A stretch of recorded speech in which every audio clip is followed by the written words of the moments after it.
بسم الله الرحمن الرحيم الحمد لله والصلاة والسلام على خير خلق الله وعلى آله وأصحابه ومن استنى بسنته إلى يوم الدين. We continue with lesson 9. We had started lesson 9 and we were on who is considered a traveler.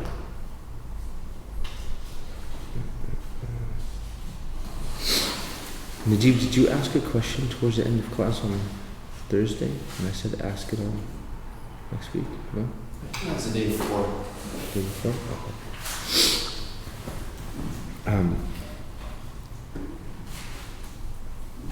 Okay. So the slide, who's considered a traveler? For me it's on page 53. You guys see it? Yes? Okay. So number one, according to the Hanafi school, the conditions of being deemed a traveler are the following: that a person travels a distance or goes to a place roughly, right, that is about 48 miles from one's house. Yes, in one direction, not in diameter, right? So it would be in direction. And we talked about this concept of going 48 miles and the difference of opinion that is present among scholars, right? We said that the majority of scholars, they had a distance like this, 48 miles, or something along the lines of that, right? And how they based that opinion off the hadith of the Prophet ﷺ, traveling 3 days and nights. And they said, well, what can a person travel within 3 days and nights, right? And then we said the minority opinion was that there is no actual minimum amount that is for traveler, right? Perhaps a person goes 70 miles and they don't consider themselves a traveler. The second one is they stay there for less than 15 days. Meaning that according to the Hanafis, so there's two different things, right? There's the distance that a person has to travel for them to be considered a traveler, and then how long can they be considered a traveler for? How many days? So let's say I travel from here to Sacramento, right? If I'm going to stay in Sacramento, now for the most part, all the scholars would consider a travel from here to Sacramento a type of travel, right? But let's say I stay in Sacramento for 10 days, right? These 10 days, if it's 10 days, then according to the Hanafis, because I'm there for less than 15 days, then I'm considered a traveler. Because I'm considered a traveler, I'm allowed to shorten my prayers. According to the Hanafis, not allowed to combine, but you are allowed to shorten, right? As long as it's less than 15 days, right? This is something that once again, this is another issue, and as I mentioned last Thursday, there's a lot of difference of opinion on the issue of traveling and prayer and this and that, right? So you can write this down. The Shafi'is, they say it's 3 days. The Shafi'is, they say 3 days, but they don't count the day you enter the city and the day you exit the city, right? So let's say I get to Sacramento on Monday and I'm leaving on Friday, right? So they would not count Monday and they would not count Friday, right? So they say if it's basically going to be in that range of 3 days or less, then I'm allowed to shorten and combine. If we're talking about the Shafi'is, shorten and combine, right? And I'll talk about combining a little more, although we talked about it, because there's some things I didn't mention. The Hanbalis say it's 4 days. And the Hanbalis specifically, some of them, they say it's 20 prayers. That if you're there for 20 prayers or less, then you're considered a traveler. If you're there for more than 20 prayers, then you become a resident, or you become considered a resident in the sense that the concession to travel, the concession of shortening and combining your prayers is lifted. You have to rather, and it doesn't mean, so for example, let's say I get to Sacramento on Monday, right? And my intention is to leave on Friday, okay? I get there on Monday and my intention is to leave on Friday. So in this case, the Shafi'is and the Hanbalis, they generally don't consider the day of entry and the day of exit. These are not considered, right? So we'll say, okay, well, so the Shafi'is will say 3 days. So Tuesday, Wednesday, Thursday, I'm good. Considered a traveler, I can combine, so on and so forth, right? Let's say I was staying till Sunday. Hypothetically, let's say I was still staying till Sunday. So I'm going to pass the Shafi'i limit and the Hanbali limit, right? It doesn't mean for 3 days or 4 days, according to the Hanbalis, that I shorten and combine, and then after that period ends, I begin to pray them in full. It rather means that from the moment I arrive, I pray my prayers in full, and I don't combine. Is that clear? That distinction? It doesn't mean that for the 3 days, if you're going to be there more than 3 days or more than 4 days, right? It doesn't mean that after those 3 days or after those 4 days pass, then you start praying full and not combining. Rather, from the moment you arrive. That's if you know that you're planning on. That's if you know, yeah. If you plan on saying you're speaking. we'll get to that too, right? But throughout the journey, you still should. Throughout the journey. Like, let's say, okay, you're gonna go to Sacramento.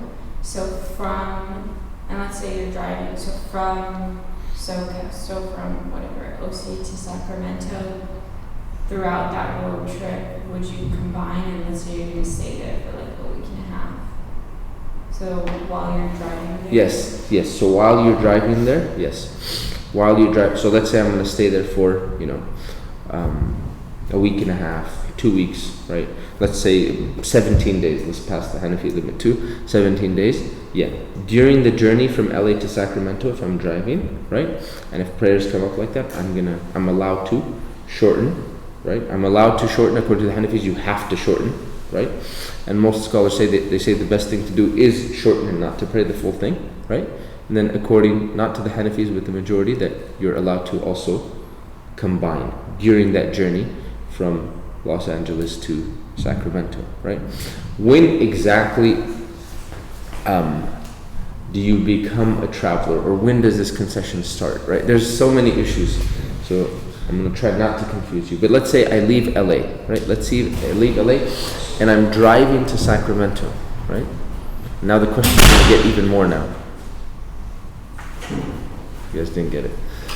Oh, I didn't hear. I said the questions are going to get even more now. Oh. Because we're talking about traveling. You guys understood it as something else. But let's say I'm driving from LA to Sacramento, right? When exactly can I start shortening and combining? I'm going to say shortening and combining according to the majority, but you understand Hanafis only shorten. When can I start shortening and combining? You mean the city limits? So this is something that there's a difference of opinion on, right? Classically, what you find in the books, they say when you leave the city, right? And basically there's no buildings anymore, right? Well, that doesn't happen for us. Right? That doesn't really happen for us.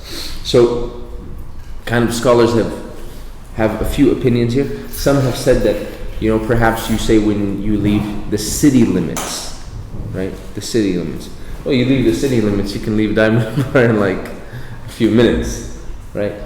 Some have said that you leave the county limits, right? Perhaps they would say that was more, that would make a little more sense, right? But both opinions do exist, whether it's city limits or county limits. That's when that concession starts. Is that clear? That's when that concession would start. Right? Now, once you reach your destination, right? If you're going to be there less than 15 days, or if you're going to be there less than 15 days, then you're considered a traveler. For the Shafi'is, they said if you're going to be there 3 days, right, or less, not counting the day of entry and the day of exit, then you're considered a traveler. More than 3 days, you're considered a resident, right? That would also apply to the fasting as well, right? The concession of, whether you want to fast or not in Ramadan, that wouldn't apply, right? If you're going to be. Also for the Hanbalis, I said it's 4 days, or some of them say 20 prayers. Once again, not counting the day of entry and the day of exit, right? Now, let's say, or let's use the Hanafi opinion, right? I'm going to go to Sacramento for 13 days, okay? 13 days. And then after 13 days, right, or 2 weeks, right, I'm going to go to San Francisco for 13 days, okay? In this case, that would reset. It's being in one place. All of these, whether it's 15, 3, or 4, right, according to the different madhahib, it's being in one place, right? So if I'm going to basically go from one city to the next and stay there, it resets. If I'm doing a road trip for a month, right, just driving from the west coast to the east coast, right, then I'm good. Even if this road trip is going to be a month long, right? As long as I'm not, once again, right, according to the Hanafi, staying in a place for more than 15 days. Does that make sense? And then there is so we mentioned the 15-day opinion, the 3-day opinion, the 4-day opinion. And there's a last opinion, which is that it is not just like there's no restriction of 48 miles, like it's not particular to a number of miles traveled. They say that, once again, there is no particular set number of days. Which is the Huh? Who says that? This is the opinion of Ibn Taymiyyah rahimahullah. You'll see that, and I just say this to mention this because you might come across it somewhere in life and you're like, man, I was deceived the whole time. But you'll see that, for example, Ibn Taymiyyah rahimahullah, that at times he disagrees with the majority, right? And you see a particular way of thinking, particular logic that he uses, right? So for example, when we talked about a woman reciting the Quran during her period of menstruation, right? He was of the opinion that it's completely fine and permissible because there's nothing explicit to state that a woman cannot recite the Quran, right? He was like, there's nothing explicit. We're extracting from here and there, right? We're making a comparison of the person that's in a state of major ritual impurity to a woman who's in menses, saying that the hadith that do mention it, they're not authentic, right? They have weaknesses in it, right? So when it comes to the chapter of traveling, he says that, look, if we look at the hadith of the Prophet ﷺ, once again we're trying to infer the distance of travel, but there's never, the Prophet ﷺ says that this exact amount is travel. The Prophet ﷺ says the travel of, like for example, a woman is not allowed to travel the distance of 3 days and nights, right? He says, once again, we're inferring it. It's not explicitly stated that this is the distance of travel, right? Once again, for the days of travel, right, all the madhahib, they're using different narrations, right? But there's not something that explicitly states if it's 15 days or less, or if it's 3 days, or if it's 4 days. He says, we're inferring all of this. And he says, we don't infer these type of things, right? If they don't come directly from the Prophet ﷺ, then like we can't just put a number there when there's no number, right? So it's a certain logic that you see repeated again and again, right? So he says that it's not a number of days, right? Rather, it goes back to the state of the person. Does the person feel like they're traveling or not? Right? So I'll give you an example, right? Let's say you live in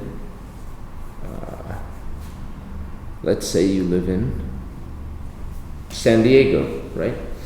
And your parents live in the valley, right? So you go for a weekend to go visit your parents, right? Now, the weekend, we're talking about Saturday, Sunday, max Friday, Saturday, Sunday. So according to madhahib, generally according to the majority, you're within that of shortening and combining, right? Combining, not for the Hanafis, right? But let's say when you go to your parents' house, like, it's home. You know what I'm saying? Like, you're chilling. Like everything's like normal. Like, yeah, you made a long drive, but you're good. Like, you know, life is normal. You got your own room, and you know, so on and so forth, right? So he's saying that, look, if the person doesn't feel like they're traveling, then they're not traveling. And if the person feels like they're, for example, because, let's use the opposite example, right? Let's say I go from here to, I don't know, Houston, right? And I'm in Houston for work for a month, right? And I'm like staying at a hotel, living out of a suitcase, right? According to the majority, I've passed all those day limits, but I still feel like a stranger, right? Like I'm living out of a suitcase, don't got a kitchen, just making do for the month, right? So they say, well, he says, well, in this case, the person's a traveler, right? Like they're living the life of a traveler. Does that make sense? Does that? Right? So these, like I said, there's so many opinions when it comes to travel, but I'll say I taught you the 15 days, or the 3 days, or the 4 days, or whatever you want it to be, right? But the Hanafi opinion is that if you, like I mentioned, you stay in a place for less than 15 days. Is that clear? Yes? We're good on that? Wait, 15 days or less than 15 days?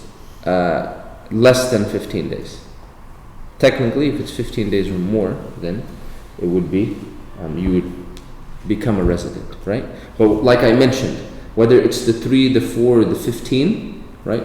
If you know that's the amount of days, from the moment you reach there, you're no longer allowed to shorten.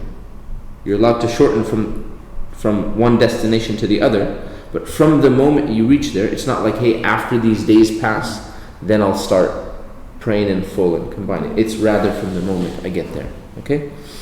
Now, really quickly, going back to the issue of combining, right? I said the majority allows combining. Although the majority allows combining, there's no difference of opinion, all right? The Hanafis don't, right? So they don't allow combining, so that discussion is done, right? They have a type of combining, if you guys remember. What's it called? Anyone? Sorry. The Hanafis have a type of combining, or the way they interpret the hadith that mentions Prophet combining. Jam'u Suri. They said it is praying one prayer, for example, praying Dhuhr at the absolute end timing of Dhuhr, and then praying Asr at the beginning time of an Asr. So it looks like an apparent combining. Right? It's an apparent combining, but it's not the actual combining that's referred to by the scholars. Yeah. Is that Hanafi Asr, beginning Asr, or normal Asr? Huh? Is that beginning of Asr and end of Dhuhr? The Hanafi end of Dhuhr and beginning of Asr? Either or. I get your question, but Either. yeah, either or. Right. Realize even the Asr we talked about, right? That later Asr, this is the opinion of Imam Abu Hanifa, but the opinion of his two main students was that it's the first, right? You'll find that Imam Abu Hanifa's two main students, Abu Yusuf and Muhammad Hassan al-Shaybani, on a number of things, not a lot, but on a number of things they disagree with their teacher, right? I remember Sheikh Farhan, we were talking about last week, he was telling me, like for example, sometimes this issue comes up in Taraweeh, so I'll use it as an example. Taraweeh, like looking at a mushaf, right? Or holding a mushaf and reciting in prayer, right?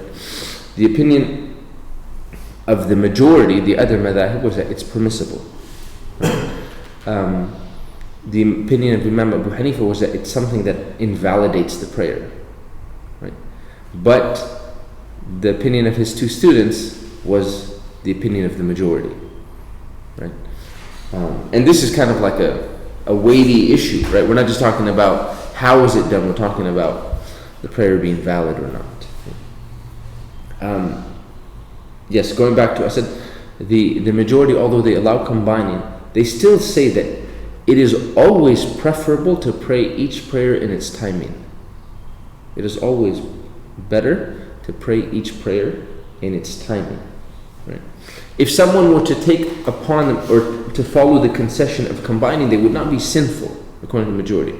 This is a concession, right? But if we're talking about what's preferred, then it's always preferred to pray each prayer in its timing, right? And generally, the scholars, they say that the concession more applies when the person is traveling, meaning they're going from place A to place B, like in that journey, right? And the reason that concession is there, according to the majority, is that stopping multiple times in your travel may cause undue hardship. Is that clear? But hypothetically, if you wanted to stop multiple times and be like, look, I'm gonna pray each prayer in its timing, right? Then that would still technically be better, right? But it might cause some undue hardship, right? Or like, hey, let's say I'm taking a flight and I'm at the airport, or I'm like, I stopped somewhere and I'm gonna get on another flight. Yeah, it might be a little difficult to pray each prayer in its time, and just might bring about some ease to to pray, to combine them, right? Now, once you reach your destination, the sunnah is to pray each prayer in its timing. Okay, even the majority, they say once you arrive to your destination, the sunnah is to pray each prayer in its timing, right?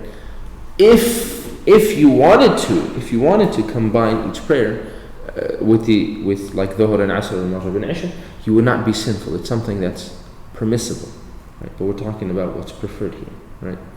So, for example, and I'll tell you why I mentioned this specifically, right? For example, you'll find many times if you go to an Islamic conference, so you go to, and I'm not picking on MSA West, but just use it as an example.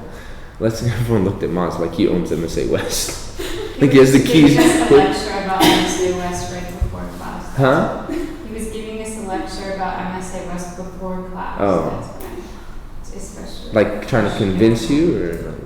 That was a Q&A. It's a dialogue. Discussion. Okay. Yeah, I looked at him like he has the keys to MSA West in his back pocket or something. But like hypothetically, right? Let's say you go to a conference like that, right? And everyone gets together at the conference and they pray Dhuhr, right? They pray Dhuhr. Now what you'll find a lot of times at conference, after they pray Dhuhr, they'll be like, okay, whoever's traveling, let's pray Asr, right? Now, is it allowed? Yes. Does it make logical sense? No, right? Because those people that are traveling, correct, right?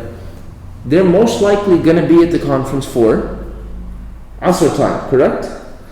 And the conference is once again going to stop for Asr prayer. So why are they combining?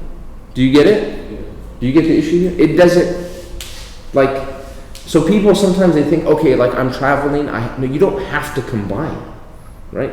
If you're gonna be, especially like conferences, stuff like that, right? Like if you're gonna be there, if you're gonna be attending, right? And that thing is gonna stop for Asr, right? Then why don't you just pray Asr with them? I think it's because, especially even me up until now, I didn't know. I thought that for a majority of the people, combining was similar to shortening a word. I didn't know that it was sunnah to not combine. So I think that maybe a lot of people. Yeah, right. So people have this misconception, right? So this would apply to shortening, though. Like those individuals would still have to shorten, or would it be the same thing? Like if you're going to stay for the next? No. So if they're, and we talked about this. Good. If a traveler is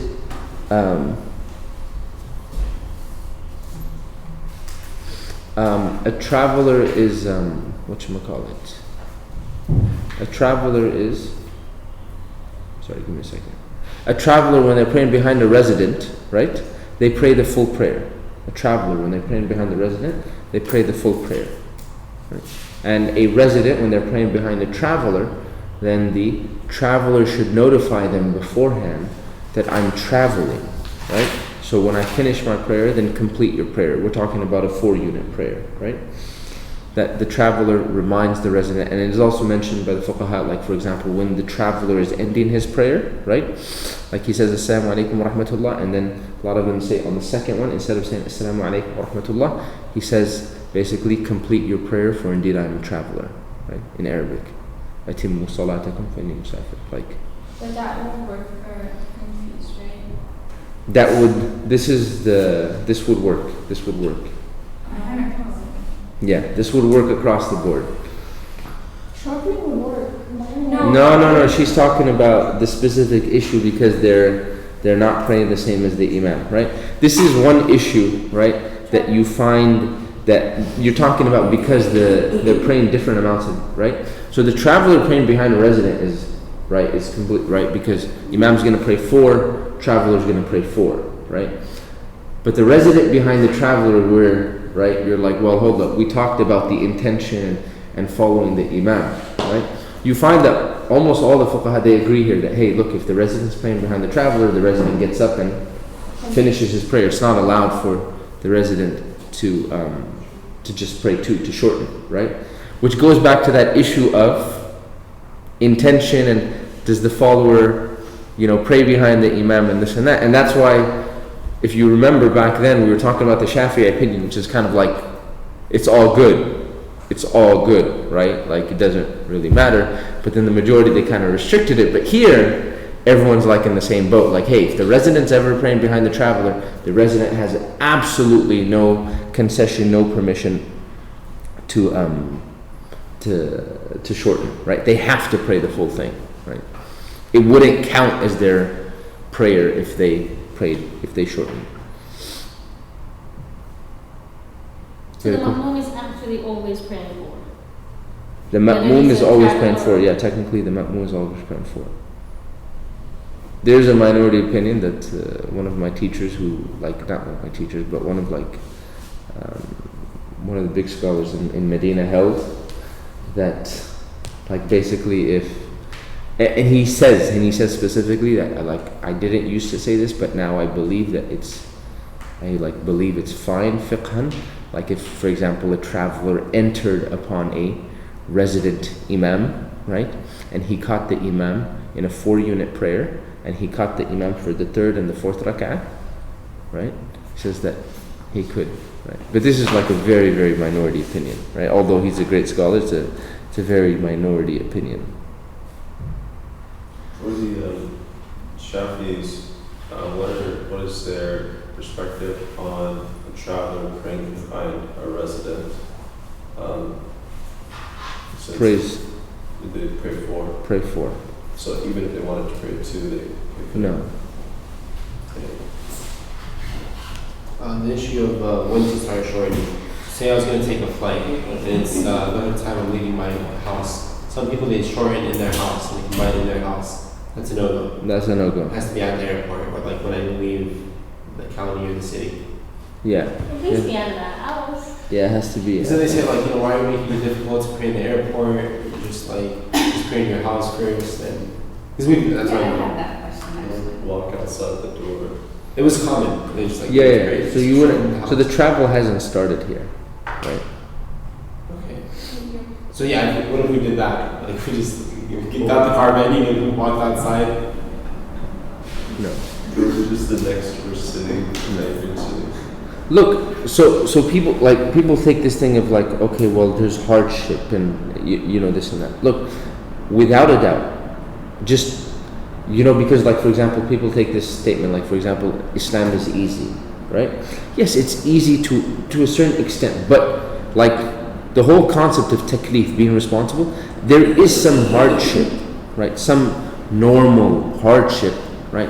That comes along with implementing the things that we have to do, right? Like praying 5 times a day, right? Like, it's not just like it's gonna come to you. Like, you gotta put in some effort, and sometimes that effort is gonna be, right, a little more, right? It's gonna, like, you're gonna have to change your schedule a bit or alter things a bit, right? So that we're talking about generally undue hardship, right? So no, you're not, like, it's not undue hardship. You just pray at the airport or wherever the case may be, right? I'm not gonna open that door. Hold on.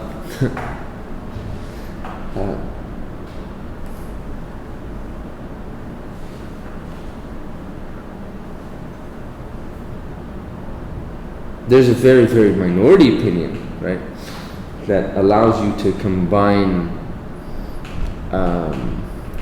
in certain situations, even when you're not traveling, So I'll give you an example. For example, some of the madahib, the Hanbalis, for example, they allow combining for the resident in times of rain. Oh yeah, I prayed that one time. MCA did that. Some of the madahib allow combining in terms of sickness. Who's Your own sickness. That's right. He's sick, I'm combining. Allah Akbar, I love it when you're sick. No, your own sickness, right? Your own sickness, right? But this is combining without shortening, right? The shortening is specific to the travel. We're talking about combining. So I remember, like for example, once, like in Medina, like the masjid right next to my house, because it was raining, right? We prayed Maghrib, right? We prayed Maghrib, and then we were like Iqamah, prayed Isha, right? And then for some reason that day, I can't remember why, but like after, the plan was originally for me to pray Maghrib, and then my wife, I think she wanted to go to Masjid Nabawi to meet up with some of her friends at Isha, right? So went to the masjid for Maghrib, prayed Isha, and I was like, okay, let's go to the masjid for Isha. And I was like, pray Isha. So I went to the masjid, right? And I was sitting with and then I was sitting with my friends, and I was like, technically I already prayed Isha, and I was like, yeah, my local masjid, they combined today, right? So I just made that that Isha, right? The second one, I just made it nafila, right? But yeah, some of the other madahib, right? They do allow, right? They do allow. So we'll go back. I said some allow it, but just let's first of all restrict it. They allow, you'll find combining for a non-traveler. The two things that come up is rain and sickness, right? And you'll see sometimes that a masjid will do it sometimes on like the common, you might see it, right, is Jumu'ah, right? Like if it's raining really hard, you might hear the imam be like, hey, after Jumu'ah, we're gonna pray Salat al-Asr. I remember this past year when we got a lot of rain, and it was kind of like excessive at times. There were a few days where, for example, Sheikh Faqih, Umar Farouk, he announced on Facebook like, hey, we're combining Dhuhr and we're combining Asr. Like, so for Dhuhr, know that we're gonna also pray Asr in congregation. Some were restrictive about this whole combining during rain. They said that this is like if it's going to cause undue hardship to come to the masjid, so on and so forth. Others, they said no, it's right. Once again, Hanafis, no combining at all. Not cool, right? The majority, you do find that they mention rain and sickness, right? But if this is the case, the person would not be praying 2 and 2, they would be praying 4 and 4, or if it's Maghrib and Isha, 3 and 4. And it shouldn't be like even though it shouldn't be like it's sprinkling, like, it should be like properly raining. Someone told me that if you go to the mall and you think that you're going to miss your prayer over there, that you could combine it before you go. Is that correct? If you think you're going to miss it. If you think you're going to miss it, no. That's No. what I thought.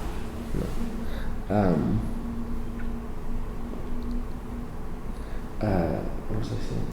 Okay, so then you have a really minority that this is very, very minority, and we don't advise anyone to follow this opinion. They kind of said that, and perhaps this is where they got this from, right? That they said anytime there's hardship, you can combine. Anytime there's hardship, they combine. And what that hardship was defined as was kind of, left or subjective, right? The problem with that then is like, anyone just going to be combining left and right? Now, are there situations perhaps where a person is not traveling, is not sick, and it's not raining, where the scholars have said, hey, this person can combine. Yeah, right? I'll give you an example, right? Let's say there's a doctor performing surgery, 16-hour surgery, right? 20-hour surgery. Cannot leave, like, because the person's life is on the line, like, the whole time. Like, can't be just like, hey, I'm going to step out and pray right now, right? Because if you step out and pray, the person might, die, right? They say, yeah, in these cases, the person combines the prayers. But these instances are rare, right? These instances are rare, right? Or let's say there's some type of specific situation, right? I don't know, someone's gonna do something, and it's a serious issue, and they cannot leave multiple times or something like this, right? There are certain situations or circumstances where a person might be allowed to combine prayers when they're not traveling, when they're not sick, and when it's not raining, right?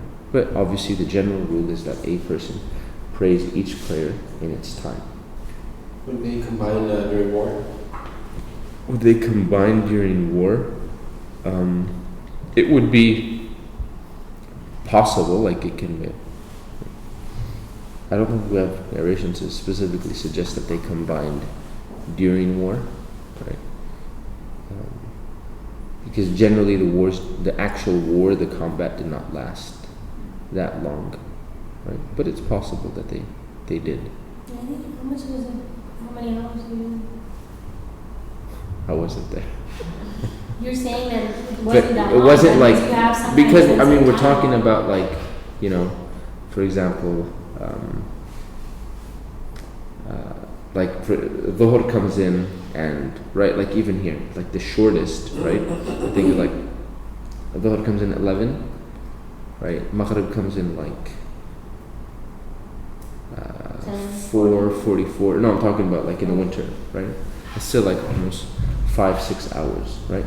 Generally, yeah, there were some battles that lasted days and stuff, but it wasn't like 6 hours straight of combat or something like that. Yeah, is it possible? Yeah, that they combined during war. Yeah, completely possible, right? And for war, it has a specific type of prayer, right? Called Salatul Khawf, right? That's completely separate type of prayer, right?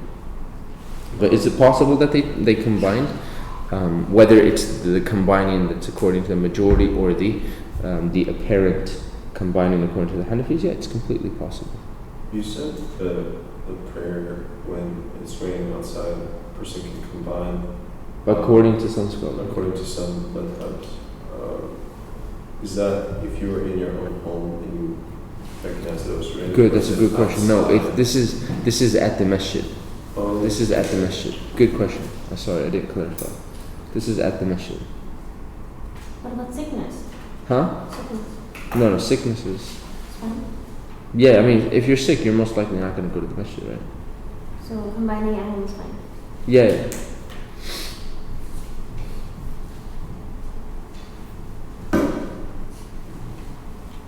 Like there's been, I'll be honest, there's been situations, not a lot, right? There's been situations where like I've been really, really sick. Like there's absolutely like it's a mission to do anything. Like you just like stay in bed, like fever's high and this and that. And like getting out of bed for each prayer is like a mission. Like it's difficult. Like difficult's not even the word, right? We're talking about those types of situations, right? Or once again, a person's in a hospital or something like that. Someone raised their hand. I have a question about combining in the rain. So is it only at the masjid or is it in any congregation? It's in the masjid. It should be restricted to the masjid. So like if like an MSA or MSU does it, then that doesn't. And also I guess this is kind of related. Is it just generally better to pray just similarly as to like how you said combining once you arrive is like, or just praying on time is better? Is it similar in the rain? It's just better to pray on time. So the reason that the madhahib or certain, and they have narrations to back it up and so on and so forth, right? But the reason that it was allowed for the rain, right, in the masjid is that so when it's raining, it's difficult to get to the masjid, right? when it's pouring here, look, we can still get to the masjid, but, you know, obviously, if we go back 1400 years, it was even more difficult, right? Because if you have sand or mud or whatever, right? Like going to the masjid for dhuhr and then coming back, also might cause like a lot of hardship, just make it, you know, a rough day in general. So instead of causing that undue hardship upon people, right, it was just like, hey, you're already here, we're going to combine dhuhr and asr, right? That's why that concession was put in place, right? Because of the coming back and forth that's involved there. Does that make sense? Right. Now, some scholars, they argue, right? And I get it, it's a valid point, right? Like, for example, sometimes, you know, let's say in the winter when it was raining a lot, right? The masjid was like, or one of the masjids like, hey, we're going to pray dhuhr and asr, right? Because so the people don't have to go through that hardship of coming to them. Well, the majority of those people that came for dhuhr, they weren't even planning on coming for asr. Like they don't come to asr. Like they have a lunch break, so they come to dhuhr. But asr is usually prayed at work or in their home, right? They were never even planning on coming to asr, right? So why are they combining, right? When they could have just prayed it in its time, in which they usually pray at work or at home. Does that make sense, right? Which makes sense too, right? But then they're like, well, you know, once again we have narrations that suggest, you know, Prophet combined during rain and so on and so forth, and he didn't restrict it specifically that you have to have had the intention to come to the masjid for asr, and if that was your intention, then you'll combine dhuhr and asr. It was just like, hey, if it's raining. So there might have been people that didn't, right? Although generally the people, there were so many masajid, people came to the masajid for each single prayer, right? Does that? There's no clear-cut answer here, right? For an MSA, right? Once again, if, you know, I would say perhaps it's better to just, you know, pray each prayer in its timing, right? But if some scholar gave them permission, or if they allowed them to combine at times, you know, during rain, let's say, like, because let's say the person likes to pray at the MSU in congregation, and getting to wherever they pray involves going a lot of back and forth and so on and so forth. I see like it's, you know, it's within the realm of acceptability, right? But perhaps, you know, an MSA or an MSU would be better to pray each prayer in its timing. So I think combining is always done between Zuhr and Asr, right? Like in Maghrib and Isha, you cannot combine any other prayers. Can't combine any other. Good. You mentioned last class, though, that there were some contemporary Hanafis that allow for combining. Just wanted to maybe. Sorry, I don't know exactly what I said, but yeah, basically, like, you know, there are Hanafis that, you know, like people that call themselves Hanafis, but they didn't see this restriction of not combining as like something they can't absolutely do. And I mentioned this story specifically, right? Just wanted to. Right. Shaf Fahan, like, you know, generally he'll say he's Hanafi, but like, you know, at certain times when he sees that look like doing certain things is going to cause undue hardship, right? And when you have a majority or a good group of scholars, right? Here in this case it's a majority, right? But even if you had a good group of scholars that said, you know, hey, doing something else, right, even though it might not be according to your madhab, is allowed, right, then you'll find that they say, hey, like, this is causing undue hardship, this is going to be easier, it's going to allow me to pray properly, right? Then you'll take that, right? So, and for example, like, right, if a person's at an airport, right, and they have like, they can either combine dhuhr and asr, right, or they can just pray dhuhr there and then pray asr on the plane, but they're not going to be standing, right? They're just going to be like sitting the whole time because let's say there's no place to stand on the plane, right? Then perhaps, you know, like, hey, just pray dhuhr and asr standing but combining. Right? Does that make sense? Okay, the last is having the intention to travel, right? Now this, it's mentioned that, look, like technically, like if you didn't have the intention to travel and you went from here to Bakersfield, then you can't shorten. You have had to have the intention to travel, right? Or like if you went to sleep and, you know, I don't know, you woke up in San Francisco but never made the intention to travel, I guess, right? Generally, obviously, like when a person travels, they make the intention to travel. We said that if one intends to stay at the destination for 15 days or more, then that person will be considered a resident. They'll be considered a resident from the moment that they get there. So no shortening, and the obligatory fast have to be fasted those days specifically. And then the status of being a traveler, it ends as soon as one enters the city limits, right? So Sheikh Farhan goes with the opinion of city limits. I told you there's city limits and there's county limits, right?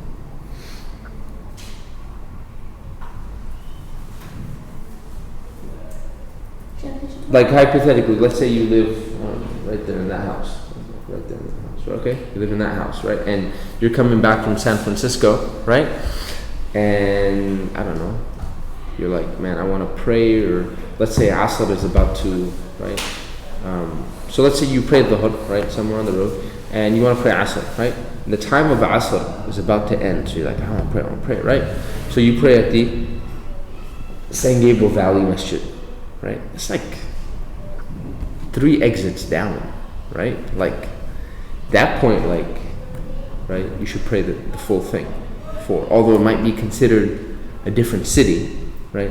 As opposed to if you played in, like, I don't know, Glendale Masjid, right? The Islamic Center of Glendale. Okay, it makes sense. Like, hey, like if you were to shorten, right? It's farther. Would you take into account the 48 miles this time coming back, or no? Would you? You know the 48 miles. It's when we're going out, right? 48 miles. Do you think that, you know, within 48 miles? No. You just have to. They didn't. Yeah, they didn't. Okay. I get what you're saying, but they didn't. You don't find that they said, hey, like if you're like less than 48 miles, you've now entered, or you know. Now the intention. Oh, this is good. The intention of staying for 15 days has to be for staying the full 15 days at one place. If a person makes an intention of staying 15 days at 2 different places, like Sacramento, San Francisco, right? And the distance between the 2 places is such that the adhan of one place cannot be heard at the other, then this person will be a musafir in both places, and you're not going to hear the adhan, right?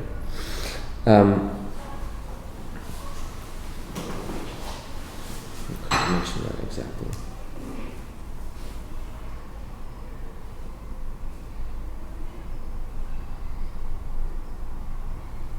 Okay.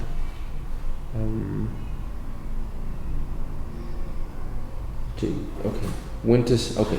Then the next slide is when to start shortening. As soon as one leaves the city limits. What is defined by the city limits? Right. That's another good question. Right. Look, a lot of this is, or to a certain extent, it's subjective. Right. What is your city limits? So on and so forth. But you know, like I said, you know, it shouldn't be like 2-3 exits down. Some issues that are related to this. If one forgets to shorten, right? This is the first one. If one forgets to shorten the prayer, then the person's prayer is fine, completely valid. Because we said according to the Hanafis, you have to shorten, right? But if one forgets to shorten, right, then their prayer is fine. The second is, see, we've addressed a lot of these. The traveler praying behind a resident, right? If it's within the prayer time, it's valid, and he has to pray the complete prayer. And if the imam is leading them in, qada, the prayer is not valid. Okay. Oh, number 4, Jayyid. Number 3, the resident praying behind the traveler, right? the resident, like I said, would get up and complete the prayer, and the imam should inform the congregation beforehand and then after the prayer say, complete your prayer, for I am a traveler. Number 4, praying sunnahs. If there's time and it won't cause difficulty, the sunnahs should still be prayed, right? Once again, there's some difference of opinion here. Some say the Prophet ﷺ, when he was traveling, he didn't pray his sunnahs. Others say that he did pray his sunnahs, right? So, according to the Hanafis, according to, I'd say a number of scholars, if there's time, right, then you pray your sunnahs, right? Other scholars, they say there's no like these sunnah al-rawatib, right? For example, the 4 before Dhuhr, the 2 after Dhuhr, the 2 after Maghrib, the 2 after Isha. Say the Prophet ﷺ did not pray them while he was traveling. Rather, perhaps he did pray, but it was just with the intention of nafil, right? The scholars said if there is time, then they shouldn't be avoided. Now, 2 things that shouldn't be avoided even when traveling is the witr, right? Because we said the witr is wajib according to the Hanafis, right? But even the majority, they said that witr is one of those highly emphasized sunnahs that shouldn't ever be left, right? And the other was the 2 rak'ahs before Salatul Fajr, right? Those, once again, whether you're a resident or a traveler, those shouldn't be left, right? Is there anything in regards to the length of the salah? Like if you're shortening, then you're reciting very like long surah, that's fine. That's fine.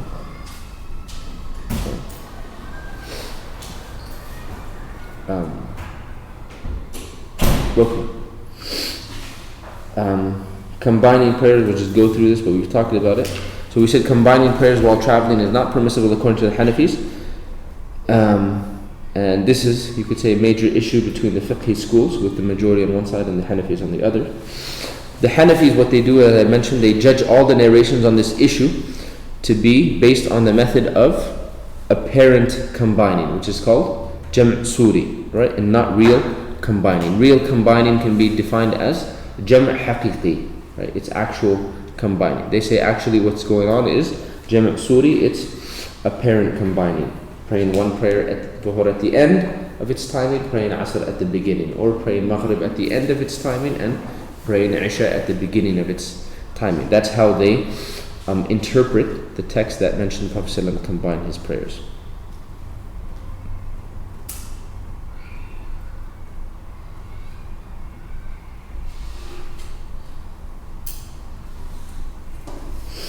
So what that means is that since we are told to make every prayer on its time, and there are a hadith of Ibn Mas'ud radiyallahu anhu which state the Prophet ﷺ never combined the prayers together except in Arafah and in Muzdalifah during the pilgrimage.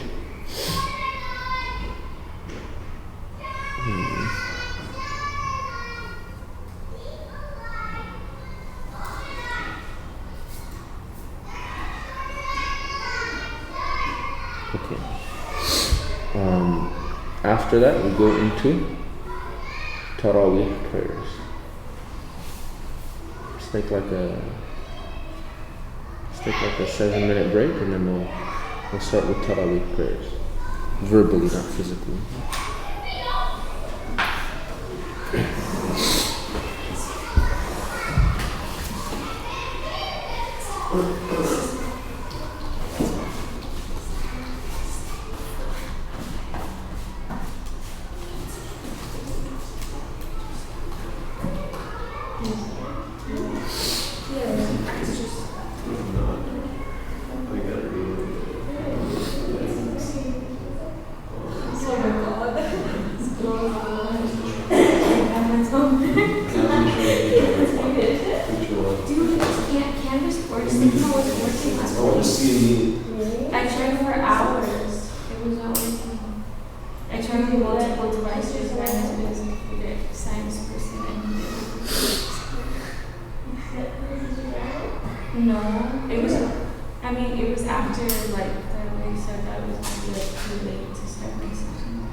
But like, I forgot. I thought it was I'm just being whiny.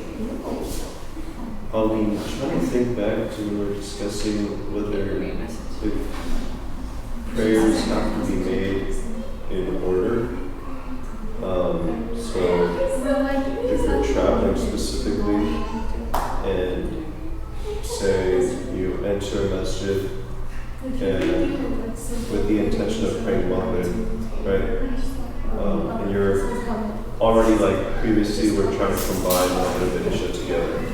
So you were trying to combine Maghrib and Isha, We're okay? trying to combine Maghrib and Isha together, you enter the masjid, but the masjid is playing Isha. In that situation, could you join the congregation using, with the understanding that the Shafi Matan you could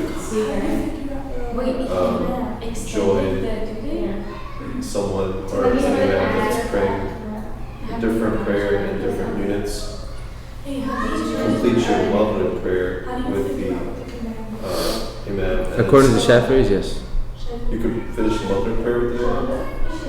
Could you finish the Isha prayer with the imam and then pray Maghrib after? According to the Shafi'is, yes. Who are the Shafis? That's cool. According to the majority, what you would do here is you would just pray, right? You would just pray Maghrib On the, like, at the side. on the side, right? And then catch whatever you miss of. Catch whatever you miss of. What should we call it? Of Isha. And when you, So now, for example, right? Even the Shafi'i, like this is where it gets interesting. Like for example, let's say your scenario that you described, right? Obviously, you should try to avoid this situation. You know what I'm saying? Like you're trying to combine Maghrib and Isha. You know, like hey, I'm getting to the masjid. Like they're gonna be praying Isha at this time, yeah. right?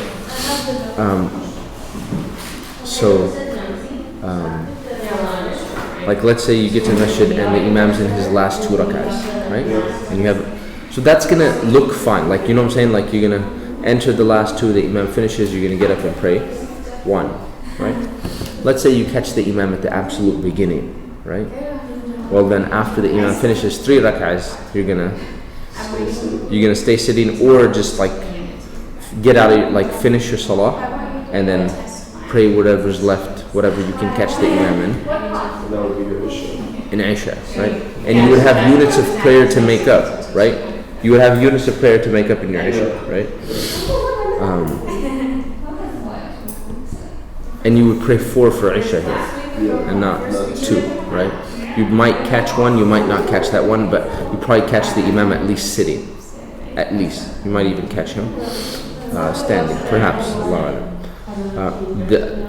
The weird one is like if you catch the imam in the second rak'ah, right? If you catch the imam in the second rak'ah, because at that point you'll finish with the imam, but your maghrib will look really weird. Like you'll sit after 1 because the imam is technically sitting after 2. You won't sit after 2 because it's the imam's 3rd rak'ah, and then you'll sit at the end. Because you still have to follow the prayer that you were intending on making up for. That's one. The second one's about you have 2 salahs from the Just gotta get that legend right.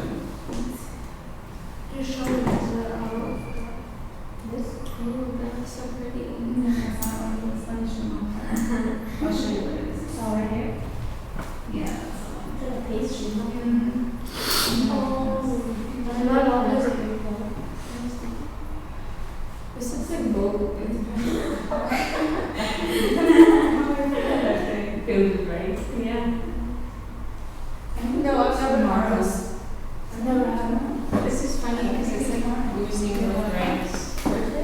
Tomorrow is Wednesday. No, you're serious.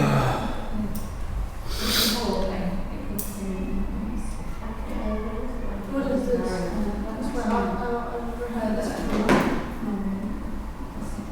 Is that it looks like it's not what the building is. It's more like this is without the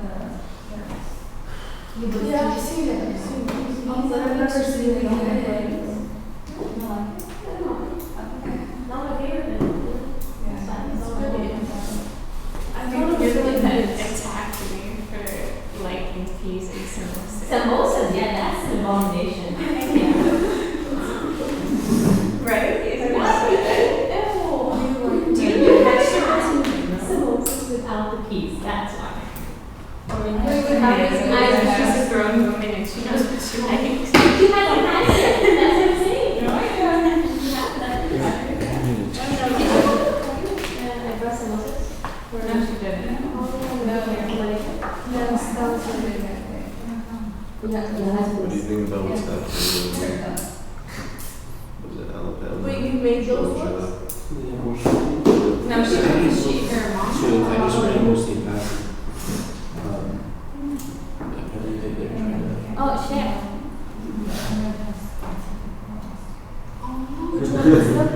Yes. Who is the Messiah? His name's Abdul Rahman. He's Elliot. Is that Syrian. Oh, yeah? Lives in Saudi. It was so funny. He came to Corona on Saturday. Saturday and you know how many times? So Corona was arrested that we want to change our Quran and do it a day before.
But you weren't there.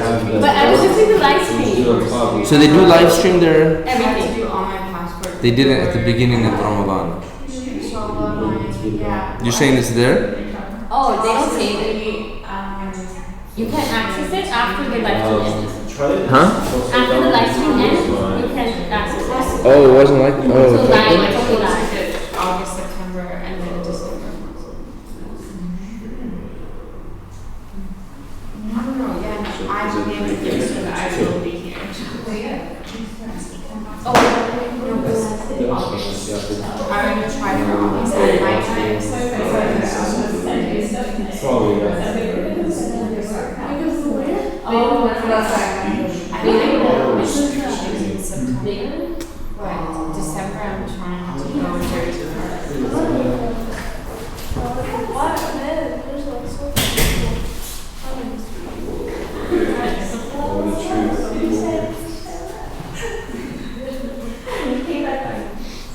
Yesterday there was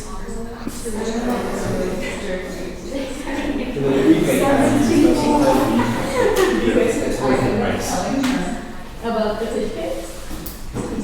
I told her that. Oh, yeah, I She texted her already. No, you told her before I texted Mariam or Roseanne told you about the fish before I told you, right? No. Wait, we were playing basketball. It was Roseanne. Wait, no. Yeah, it was the guy. When I talked to her, she was actually I feel so like, bad. Wait. No, we didn't talk about that. Yeah, because I remember you were like, haha, lol, yeah, they already told me. Oh, okay. because when you supposed to not say, or I would say, like, Because I wanted to tell her myself. but then, what you do? No, Roseanne didn't let us tell you the day of. She would like tell you the day of. So she didn't want How bad or was nauseous or, you know, I wanted to tell you that day of that the mom and Roseanne.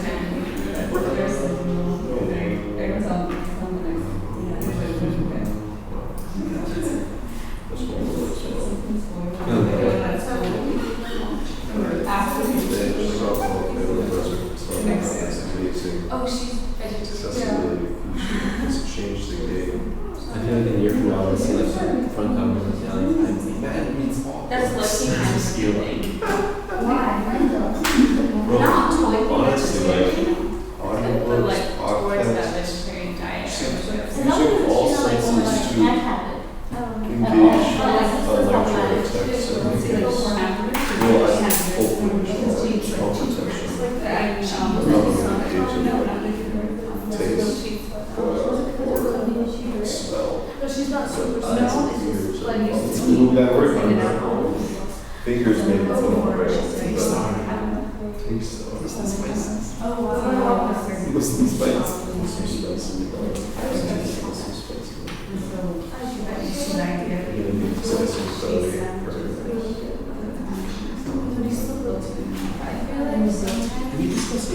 I actually don't know what some of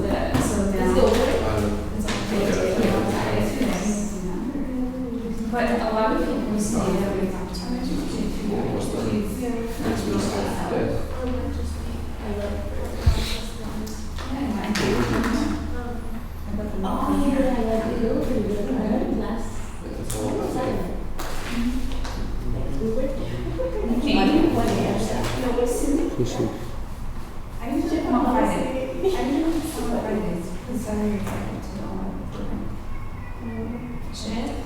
Yeah.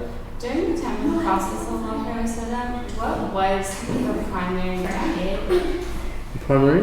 diet besides eggs? Diet or just like? Not diet like as in dieting of food. Like what did they eat? I mean, it was different for, it wasn't the same. Like if you're talking about Prophet ﷺ, like specifically him, Yes. it wasn't much. Like, it wasn't like there was an excessive amount of food in his household. Right? It was actually the opposite. Very, very little. Right? So like it differed from person to person. First of all, like that's just as a general rule, right? Their companions that obviously were well off, right? And then it changed obviously when someone passed away and more wealth came into the ummah, right? But like, so for example, when more wealth comes into the ummah, you do find like the companions that could afford it or whatnot, they did eat meat like on a regular basis, right? But what does regular mean? And just because the companions did it to the Prophet, did he do it? Like, did he eat meat? No, like how often did he consume certain food groups? Like did he eat meat on a daily basis? No, he didn't eat meat on a daily basis. But that's also because, it wasn't like they didn't have, right? I mean, food in general was scarce during his time. For most of his time in Medina, right? So it was very, very simple, right? But it was known, for example, not that he ate it a lot, but like the narration that mentions that his favorite meat was like the shoulder meat, right? So you do find that he did like meat and he did like particular types of it, but did he eat it all the time? Absolutely not. Or did he eat it every day or even a few times a week? No. Right. it wasn't eaten a few times a week. But that has also to do with the situation of that it wasn't like it wasn't there. They didn't have that wealth. Did they have rice there? Rice was So common. what that they said? Yeah, rice. Rice. There's other like dishes that are mentioned. Huh? There was one that was his favorite. Like there were like these like kind of like sauces. It was common like to get bread and to dip them in different things. But it was very, very simple. It wasn't like elegant at all. Like there's a narration, I can't remember which one, like but he was eating subhanAllah, he had bread and he was dipping it into I can't remember right now, but something very, very simple, right? Vinegar.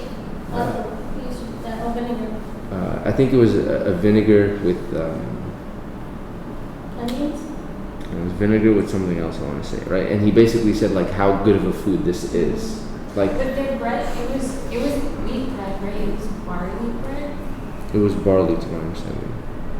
I believe so. I don't think it was wheat.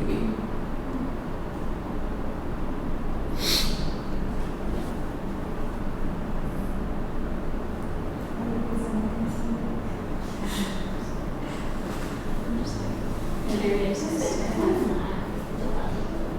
the flat one.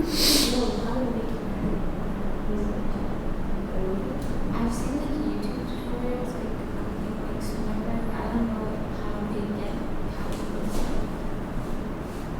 it. Like they literally just have barley flour and they kind of make it like their bread, but it's like a little bit like thicker. Like chapati, but like a little bit. But that's how they show their tutorials. I don't know if that's how they actually make it.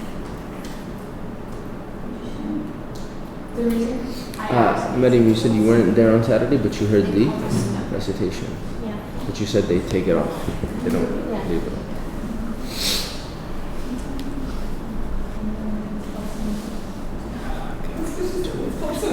Okay. بسم الله الرحمن الرحيم الحمد لله والصلاة والسلام على خير خلق الله وعلى آله وصحبه أجمعين.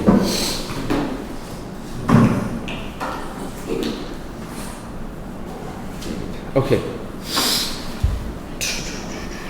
Taraweeh prayer. Taraweeh. So Taraweeh is a special prayer that's performed after Isha, specifically during the month of Ramadan. And the word Taraweeh itself is a plural.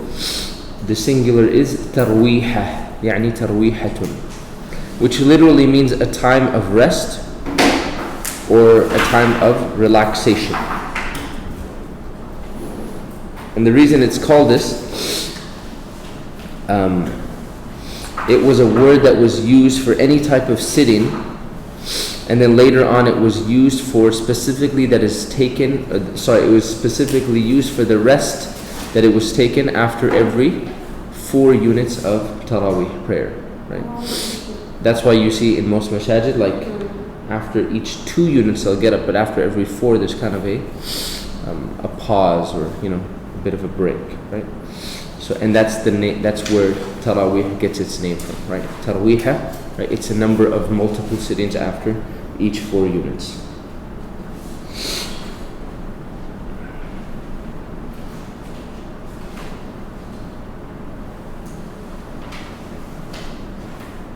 The ruling, it's an emphasized sunnah for both men and women, and all the jurists, all the fuqaha, they agree upon this, right? And the Prophet ﷺ, he himself declared it to be sunnah and encouraged us to perform it.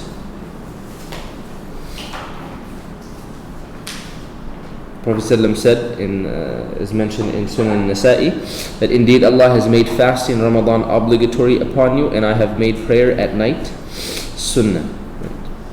And the Prophet ﷺ, he said that من قام رمضان إيمانا واحتسابا, that whoever prays at night in Ramadan with faith and expecting reward, غُفِرَ لَهُ مَا تَقَدَّمَ مِنْ ذَنْبِهِ, then that person's previous sins will be forgiven.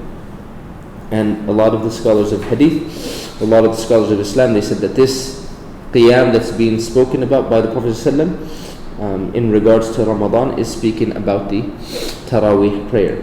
Now, the narration that reaches us regarding the Taraweeh of the Prophet ﷺ is a narration by Aisha radiallahu anha. She narrates that the Prophet ﷺ, he prayed in the masjid. She's talking about Ramadan. That she prayed in the masjid, and many people prayed with him, meaning behind him. The next day, meaning night, he did the same, and more people prayed with him, because word got out about the first night. So the second night, more people prayed behind him. Then the people gathered on the third night, but the Prophet ﷺ didn't come out to pray. In the morning, he said, I saw what you did, meaning I saw that you all had gathered, and nothing prevented me from coming out to you except that I feared that this prayer would be made obligatory upon you. Right? And as we mentioned, this was done during the month of Ramadan.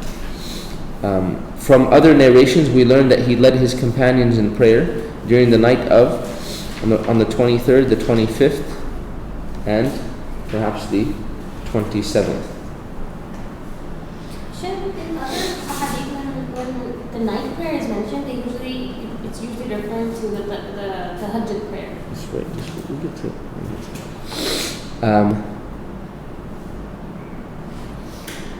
But generally, the way Taraweeh was performed, right? Because this seems to have happened during the last year or the last Ramadan of Prophet ﷺ's lifetime, right?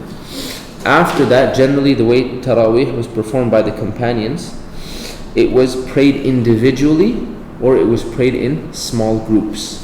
So for example, during the Khilafah of Abu Bakr, that it wasn't a congregational prayer, rather people would pray it individually, whether at home or in the masjid, or even they would pray it in small groups within the masjid, right?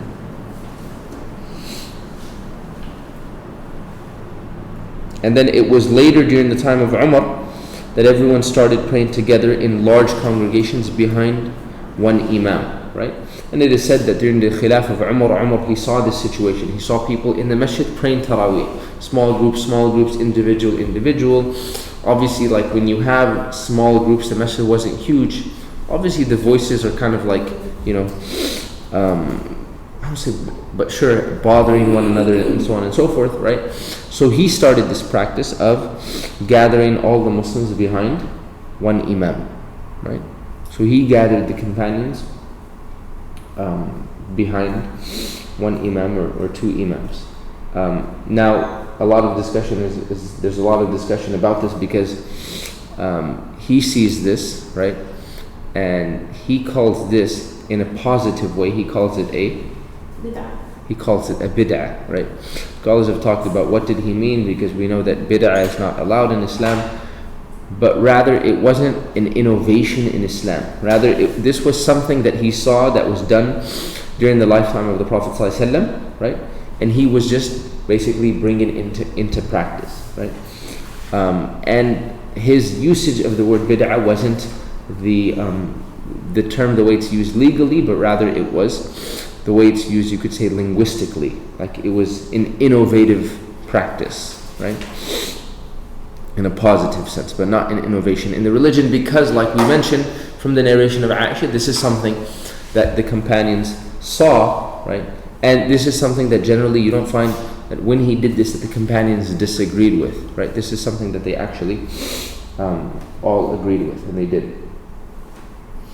Some scholars have suggested that Umar, although he established this, right, he himself some scholars have opined this, that he would not pray with them, rather he would just kind of pray his own prayer by himself later in the night, right?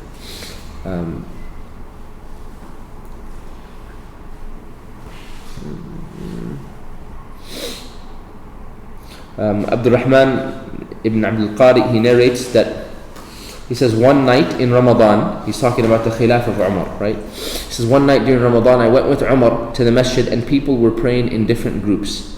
Some were praying by themselves and others were praying in small groups. Umar said, I think it would be better if I gathered them under one imam. So he appointed Ubay ibn Ka'b as the imam of the prayer. I went out with him on another night, and all the people were praying behind him, and he said, what a good new way this is. Yani, what a good new bid'ah. And from this narration, like I said, some scholars, they say that like, if you look at the narration, it seems like Umar's not praying with them. Right? But, like I said, this is a plausible opinion, or, and this practice of Umar, or this quote-unquote innovation linguistically of Umar, was done in the 14th year after the Hijrah. 2 years after Umar, he assumed the Khilafah. Right? So it wasn't done immediately.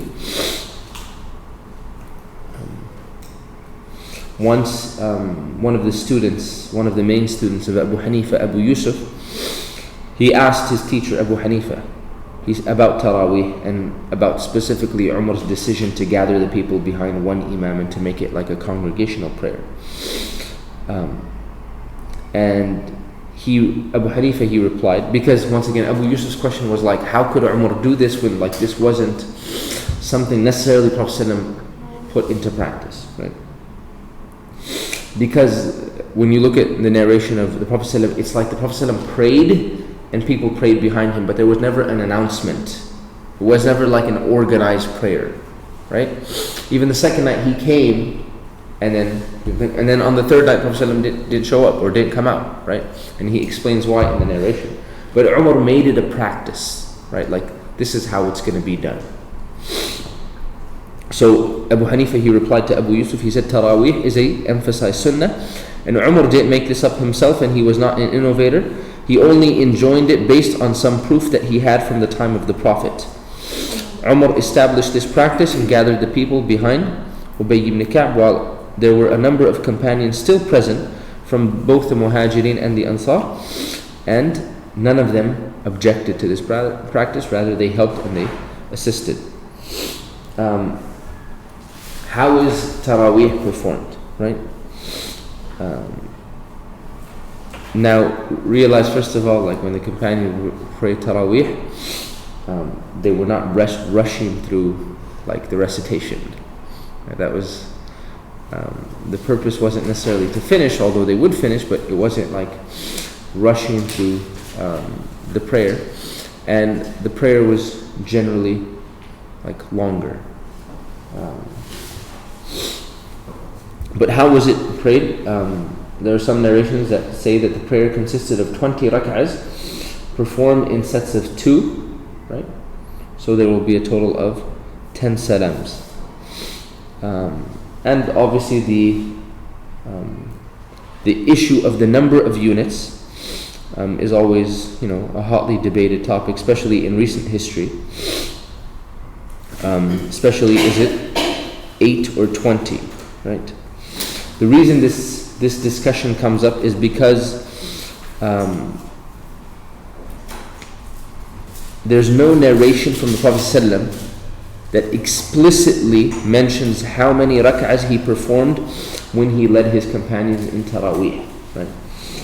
Maryam, what you were about to mention, I believe, is that when we find the night prayer of the Prophet ﷺ is that he prayed 8 and then he prayed witr, right?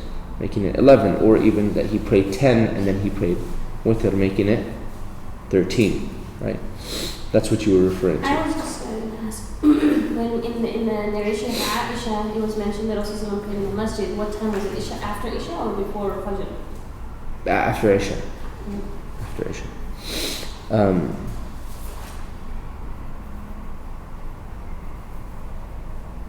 So the narrations of the Prophet ﷺ, they don't mention of his Taraweeh it doesn't mention how many he prayed, and neither does it mention that the Prophet ﷺ verbally mentioned anything, right? What we do know for sure is the Prophet ﷺ prayed in congregation for a few nights, and then he stopped out of fear that it might become obligatory upon the Ummah. And then after that, like we said, the prayer, it became like an individual prayer, or a prayer that would be prayed in small groups, until the time of Umar radiallahu anhu. There is an extremely, and I mention it in passing, not as a proof, there's an extremely weak report from Ibn Abbas. The Prophet ﷺ prayed 20 rak'ahs, but again, it's extremely weak, and because it's extremely weak, it can't be used as a proof, right? It can't be used as... That being said, the vast majority of scholars, including the four schools of thought, the four madhahib, Hanafis, the Shafi'is, the Malikis, and the Hanbalis, are generally of the opinion that Taraweeh is to be prayed in 20 rak'ahs. Right? This is the vast majority, including the four schools of thought. There is another opinion of Imam Malik that he stated Taraweeh is 36 rak'ahs. The reason behind that, right, is that the practice of the people of Mecca. Now, Imam Malik was based in Medina, right? The reason behind the 36 was the people of Mecca, when they would perform Taraweeh, after every 4 units of Taraweeh, they would perform Tawaf. Tawaf consists, as I mentioned, of 7 rounds around the Kaaba, right? Tawaf is not 1 round around the Kaaba, that's a circling the Kaaba. Tawaf consists of going around the Kaaba 7 times, right? So there are narrations that mention that the people of Mecca, this is after the time of Prophet ﷺ, okay? That the people of Mecca, after every 4 units of Taraweeh prayer, they would perform Tawaf, right? Since the people of Medina couldn't perform Tawaf because there was no Kaaba in Medina, they would pray an extra 4 units in place of the break, right? So the people of Mecca pray 4, then make Tawaf, right? They pray 4, they make Tawaf. They pray 4, they make Tawaf. Clear?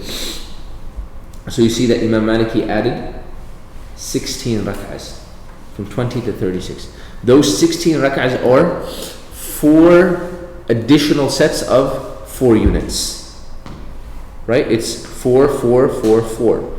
The reason of those 4, because they're trying to make up or do some type of action, right, that will yield a great reward, because the people of Mecca are performing Tawaf. We can't perform Tawaf, so let's just pray more, right? Imam Nafi', who died in the year 117, right? Imam Nafi', a great scholar, he died in the year 117 after Hijrah, right? He says, I never found anyone performing less than, and he's based in Medina, right?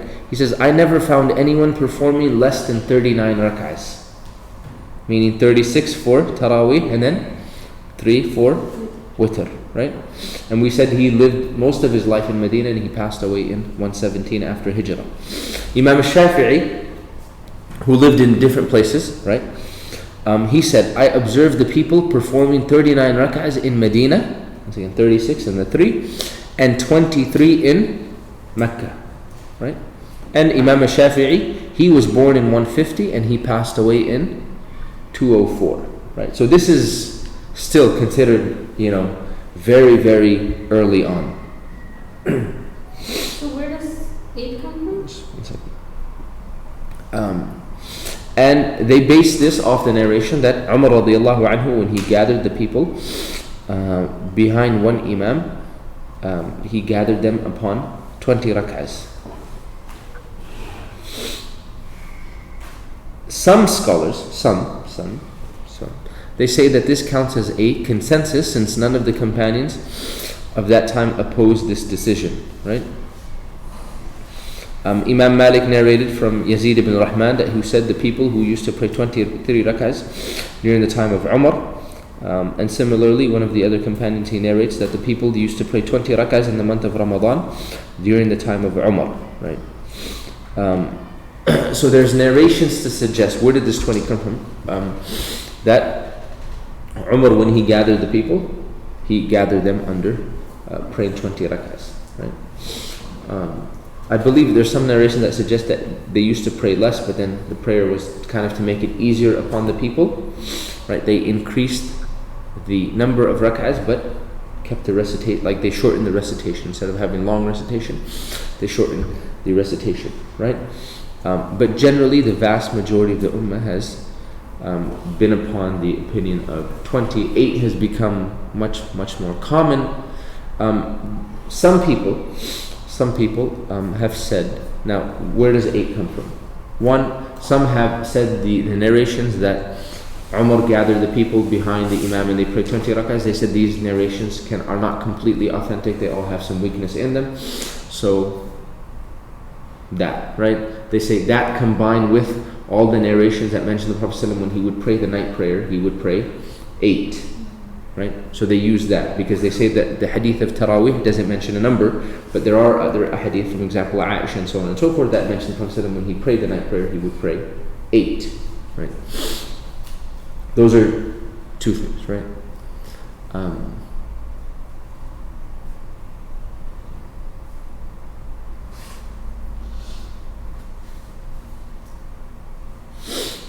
And some other scholars, once again you find Ibn Taymiyyah rahimahullah, right? And he has a nice quote about this, but he says once again, Taraweeh is not a set number, it basically, he says it goes back, right? He says it can be 8, it can be 20, it can be 36, right?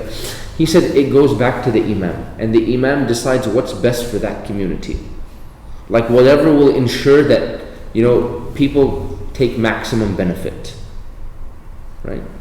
So to a certain extent, it's good that we have this variation, right? That certain communities here, they pray 20, other communities pray 8. This variation is good, right?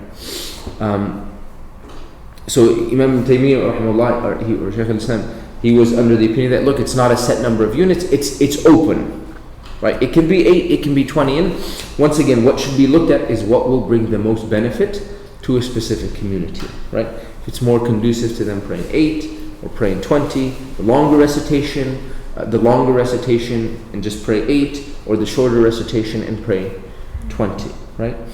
What everyone agrees upon is that it's an emphasized sunnah. What everyone agrees upon is that, look, to some extent, even though the vast majority said 20, right? To some extent that, look, the emphasized sunnah is praying, and a person should pray whatever they want, right? There is a hadith of Prophet ﷺ in which he states that whomsoever prays with the Imam until the Imam finishes, right, then that person will have the reward of praying the entire night. Clear? So there is a certain reward that is attached to praying with the Imam until the Imam finishes the entire prayer, right? And then that person will have the reward of praying the entire night in prayer. Then the question arises, well, what if you get 2 Imams and each one does 10?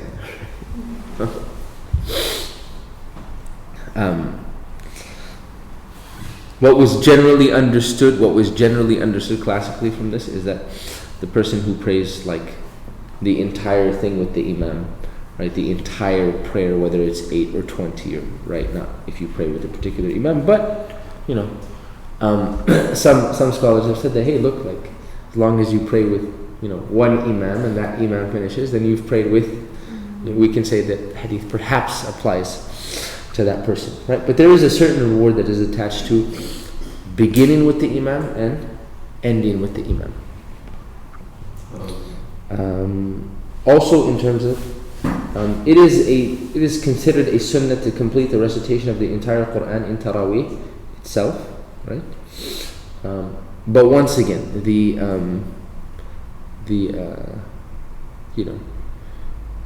it shouldn't become the main objective to which other things are more neglected. Like, for example, they rush through the recitation, or it's not recited properly, or it's recited fast, or so on and so forth, right? If there's perhaps something that brings more benefit to the community, right, perhaps that would be given preference, right? But if it can be done, and it can be done, even if praying 8, like some of the masajid that pray 8, they do it in different ways, whether they do it in the 8 and then they combine it with the tahajjud, or they start the recitation in Salatul Isha. They start the recitation in Salatul Isha, right? And they do that, so that gives them 2 rak'ahs, then they have 8 of Taraweeh, and then they use the 3 of Witr, right, to get, in that way you can complete perhaps the juz. It will be a little longer than obviously when you pray the 20, right? But it can be done.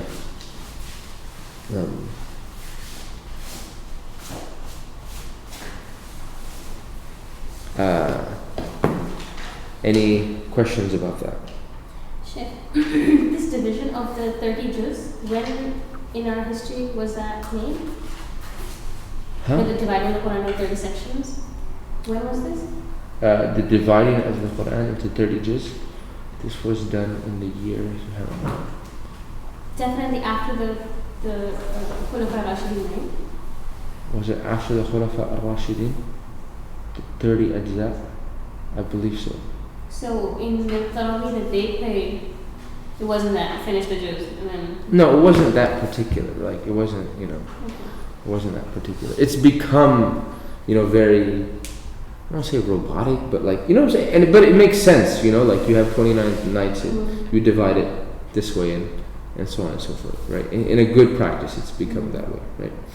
And it doesn't make sense that, you read really long and then you read really short and then, and even there's a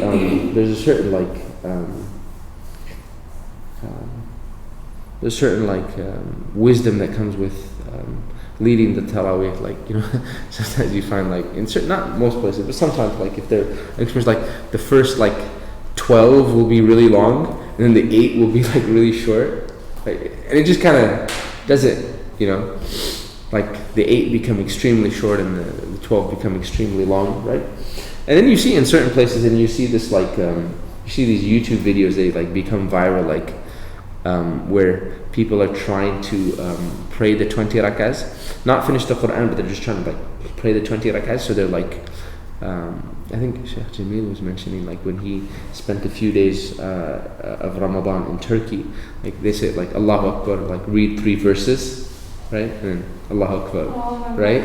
And why 3 verses? You remember we said that, right? So Sabbih isma rabbika al-a'la alladhi khalaqa fasawwa walladhi qaddara fahada, Allahu Akbar, right? And then it's only like that. Yeah, just they're not trying to finish the Quran, they're just trying to hit that number of 20, right? Once again, is a person rewarded for praying? Yeah, but does that perhaps go behind, it doesn't fulfill the purpose of, it would just be better if you prayed 8, right? And just made them a proper 8 as opposed to, right, getting to the number 20, right? The purpose, once again, is, even if, we say, go with the majority that look, perhaps it's better to pray 20 or whatever, right?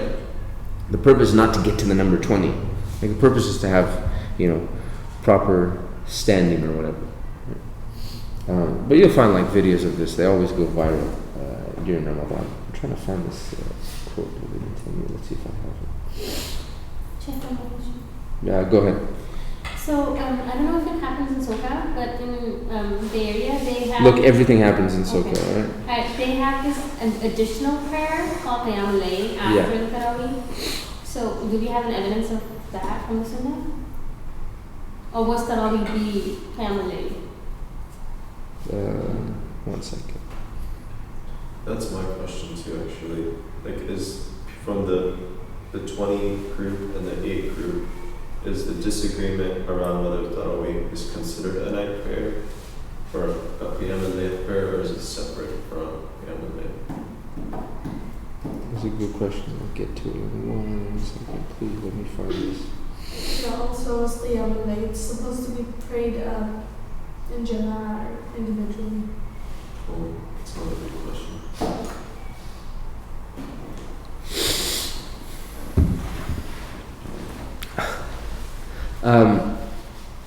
So generally, Qiyam al-Layl is to be prayed individually.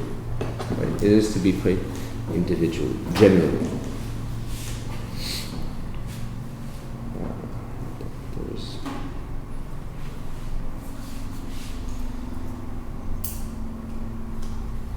There you go.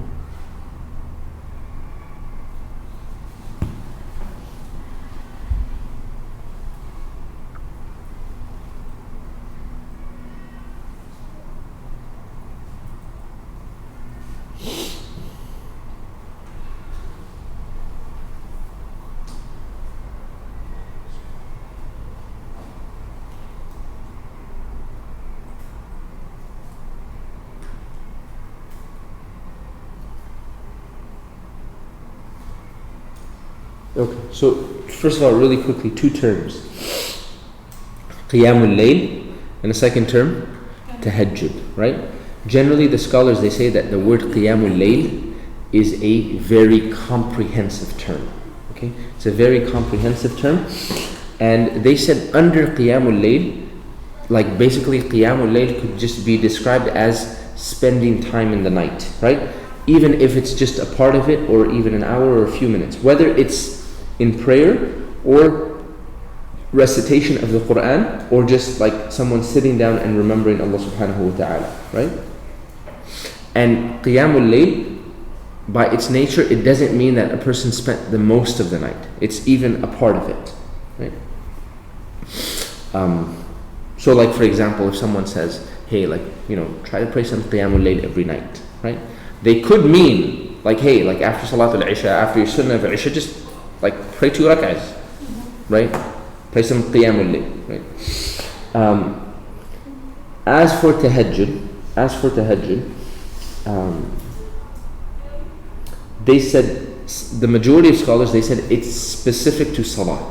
Tahajjud is specifically referring to Salah, so it goes under Qiyamul Layl. Does that make sense? Qiyamul Layl is very, very broad. They said Tahajjud, according to the majority of scholars, is that it is Salah specifically.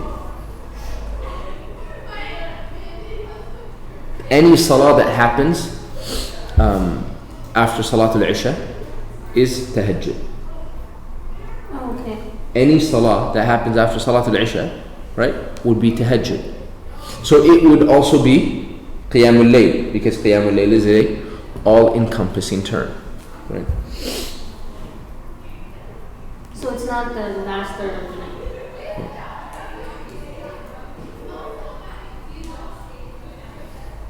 Some scholars, they held the opinion that Tahajjud specifically is to pray after sleeping and then getting up. Some scholars were of the opinion that Tahajjud, the term Tahajjud specifically, is used when a person, they pray Isha, they go to sleep, and then they get up. Is there a And then they said, some scholars, they said, and this is like more rewarding, right? Because a person has used the night in the purpose that it's been used for, like they use it to sleep, right?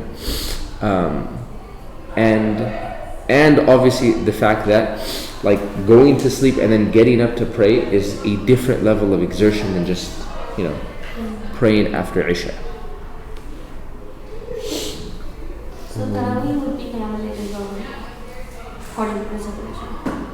According to the first definition of Tahajjud, Tarawih would be Qiyamul Layl. It would fall under the umbrella of Qiyamul Layl.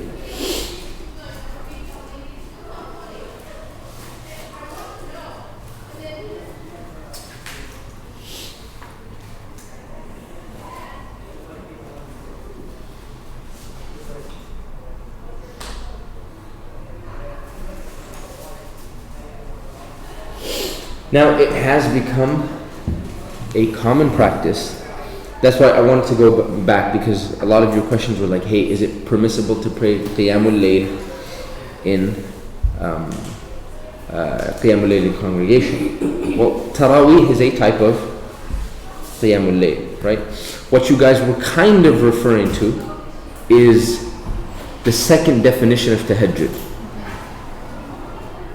right? Your questions, what you were kind of referring to was that second interpretation of Tahajjud, which was that Tahajjud is to pray after going to sleep, right?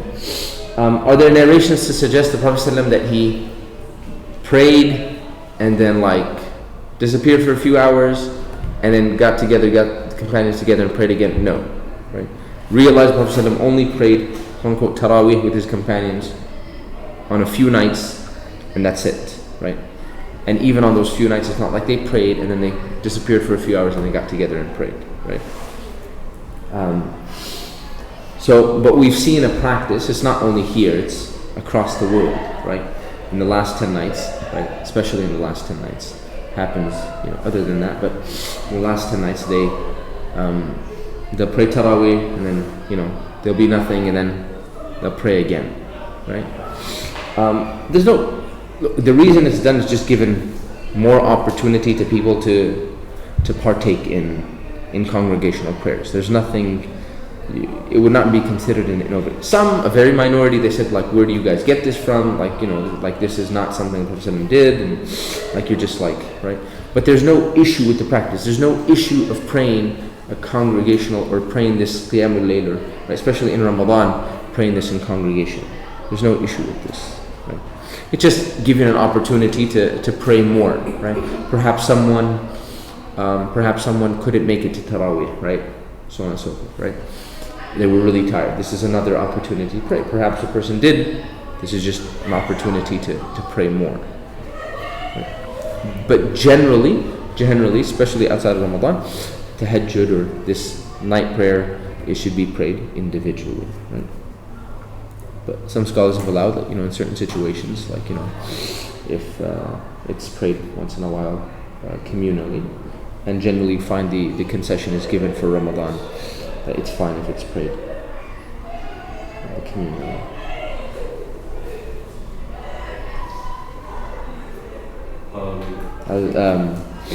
What they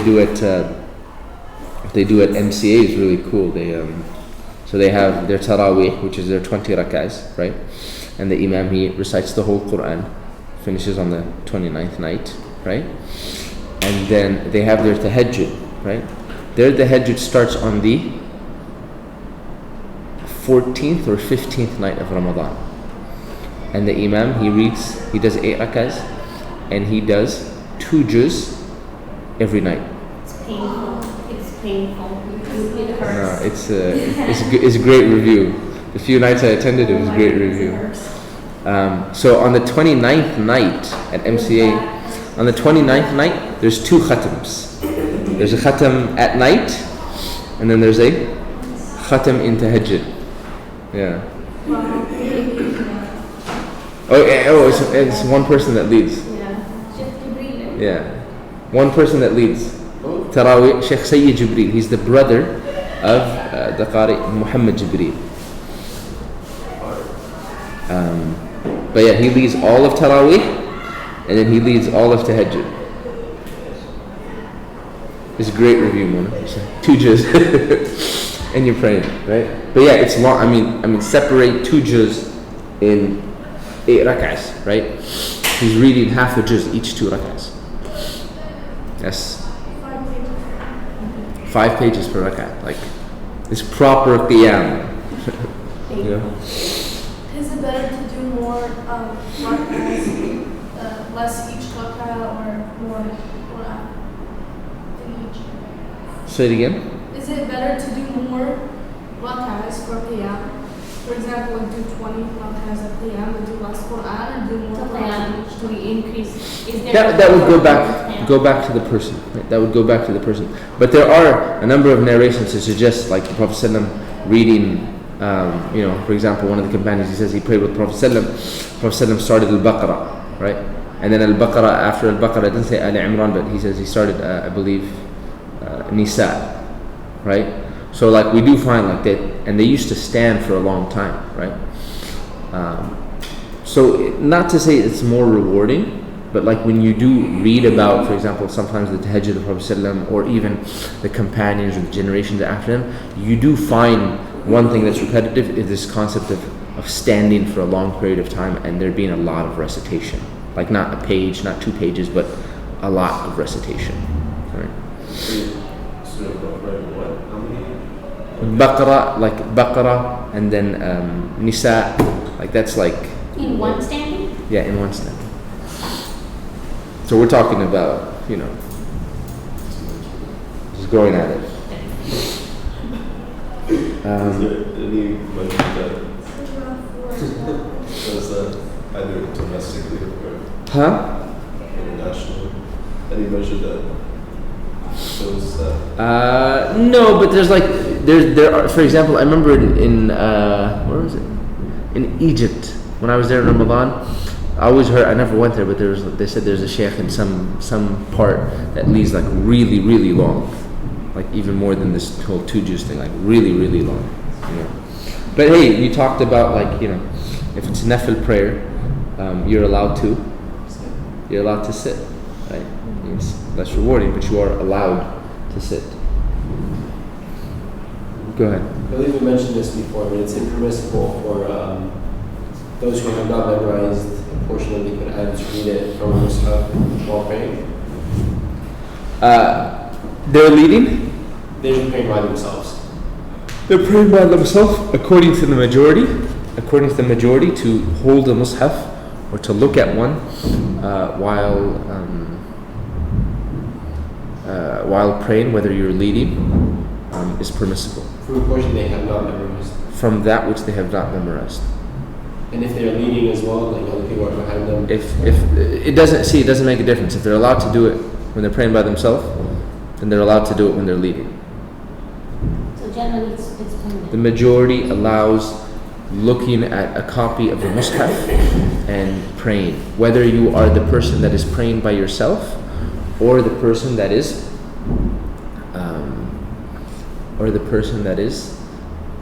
leading the people in prayer. But not for the ma'mum. I'll get to that. If you want to open that door, we'll get to that. Right?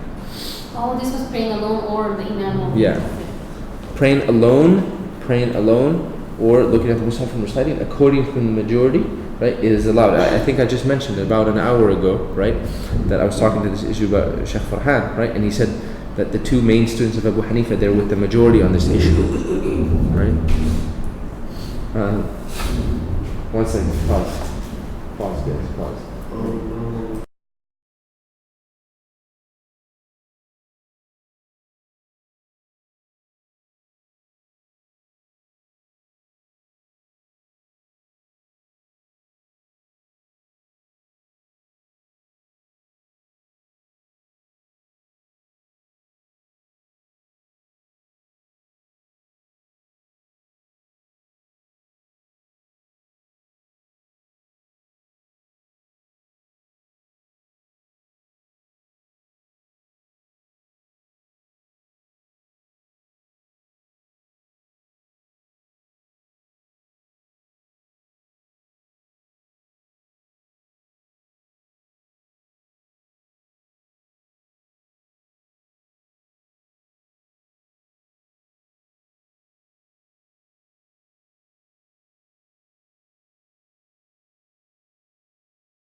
But yeah, generally, like, so for example, even if someone wants to pray tahajjud at home, right?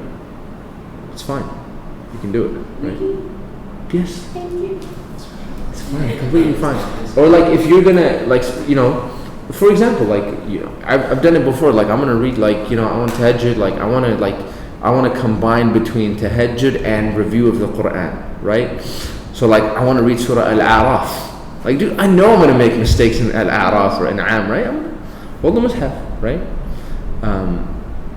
Obviously, to a certain extent, you want to read that which you're familiar with. You don't want to be like there shouldn't be like that, like, where you're having difficulty reading in prayers, or like you're stopping and, it is still prayer, right? You read that which you're familiar with. Yeah, but generally it's fine. So people say like, oh, I can't pray Taraweeh at home. I can't go to the masjid for XY reason, right? Whatever, valid reason or whatever. Or even outside of Ramadan, I can't pray long tahajjud because I only have like very, very short surahs memorized. Well, okay, this is a concession that the majority of scholars allow, right? Just make sure if you use your phone, you put it on airplane mode, and no checking messages, and the movement should be like, it shouldn't be excessive, right? Like usually, for example, when I do I use that small mushaf, not that one, but like although that one better, but like the pocket one, I put it here, you know. So What do on you and do so forth. with the mushaf when you go to like Ruku? If you're using this one? If you use that one, like what I've seen people doing, what I've done is like I'll pray next to a chair, right? And then like when I go into ruku, I'll just put it down and pick it back up, right? Can you hold it? Yeah, you can hold it. Going down? Can you hold it? Keep going, so you're making the ruku and the pocket must be in your hand. It's better that you don't, because then like, you know, when like, you know, you'll lose out like on the sunnah of holding onto your knees, or this like when you go down into sujood, you know, the sunnah of putting your hands on the floor and so on and so forth. What if you have like a hoodie pocket that's big enough? A what? A hoodie, like a pocket that you can put it in? Yeah. So I said like what I usually do, like when I would lead tarawih and stuff, and I would hold the mini mushaf, I would put it right here in this pocket, right, and then, you know, just pull it out. What about holding a... And you shouldn't be obviously like, sorry, this is just like, look, at the same time, although it's allowed, there shouldn't be, the excessive movement should be controlled, like, right? So you shouldn't be like flipping pages, like, hey, where did I stop, right? Or like first rak'ah I'm reciting Yasin, second rak'ah I'm gonna recite Naba, so I have to like flip to, you know, like, you know, so again, it's still salah. The salah has a certain sanctity to it that should be kept, right? So, is it okay to hold tissue paper in your hand? Yeah. Like if like you have a runny nose, like, Yeah. just like, yeah. And you don't have any pockets. So you Huh? hold it in your hand. You don't have any pockets, so can you hold it in your hand? The whole Yeah, time? you can hold it in your hand if you don't have any pockets, right? It's better to have something to put it into. It's better. Once again, so like, you know, you don't miss out on some of the other sunnah. It's not something that would invalidate your prayer, right?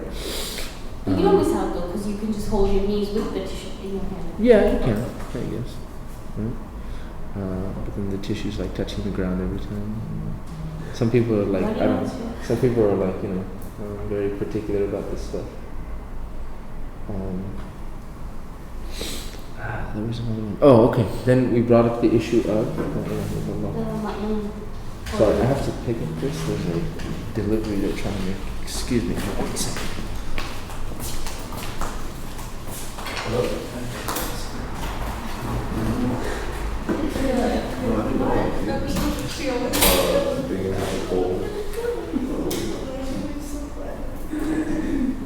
Especially with the last 2 minutes coming up, everyone wants to get home or something. Today's hard. It's been very long.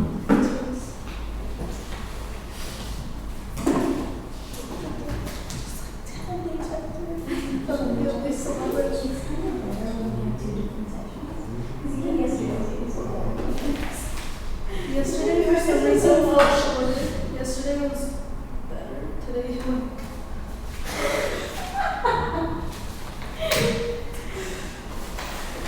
that was difficult. I'm just enjoying Because you can't take notes. Our I mean, concerns. I have. Let's voice our concerns. I mean, it's not. I don't think it's gonna be like this for a long time. Well, we have only 2 days left. 2 days left. No, for today, like, can we chill? I need something to distract me when I'm listening. Yeah, I hope that people don't think that I'm not paying attention. Like, I'm paying attention, but I just have Yours to looks throw way it. nicer than Yeah, But I'm so like, I can't stare. I need to like take notes and also just like when I'm doing work, I do something for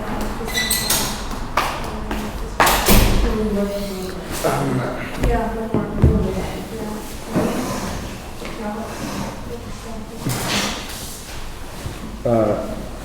Then you asked the question about the person behind the imam holding a mushaf, right? If the person doing that behind the imam is doing that because, like, you know, the imam has appointed a person to correct them, right? Then there's no issue with that, right? If they've been appointed by, you know, if the person is doing it just to follow along with the recitation, then the majority of scholars have said that it's not allowed. Rather, it's better that the person. Some said it's not allowed, and some said it's not preferable, and they said it's just that better that the person listens to the recitation and that they don't busy themselves with holding a copy of the Quran. Right? Similar to this, which is I fully feel like a really like again. Sorry. Hello? Yes. Yes. Okay. There's someone at the house. Could you just go to the main door and knock? Okay.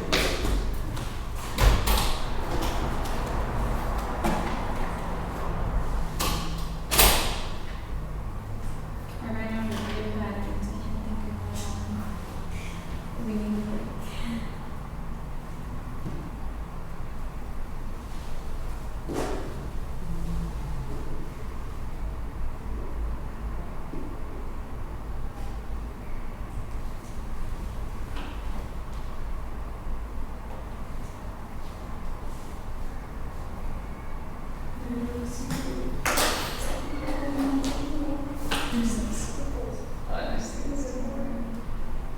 Do you guys need a break, or is it just? Yeah, I want to finish this one though, because I was leaving this one just came in from Oh yeah, it happens all the time. Like learning people like scrolling. Yeah, she had like a must-have. Yeah, but I guess She it was must have have the corrector. is more like okay, it's like that thing, but like people just straight up like. But like people would be like, oh, let's ask me what was your Thank you.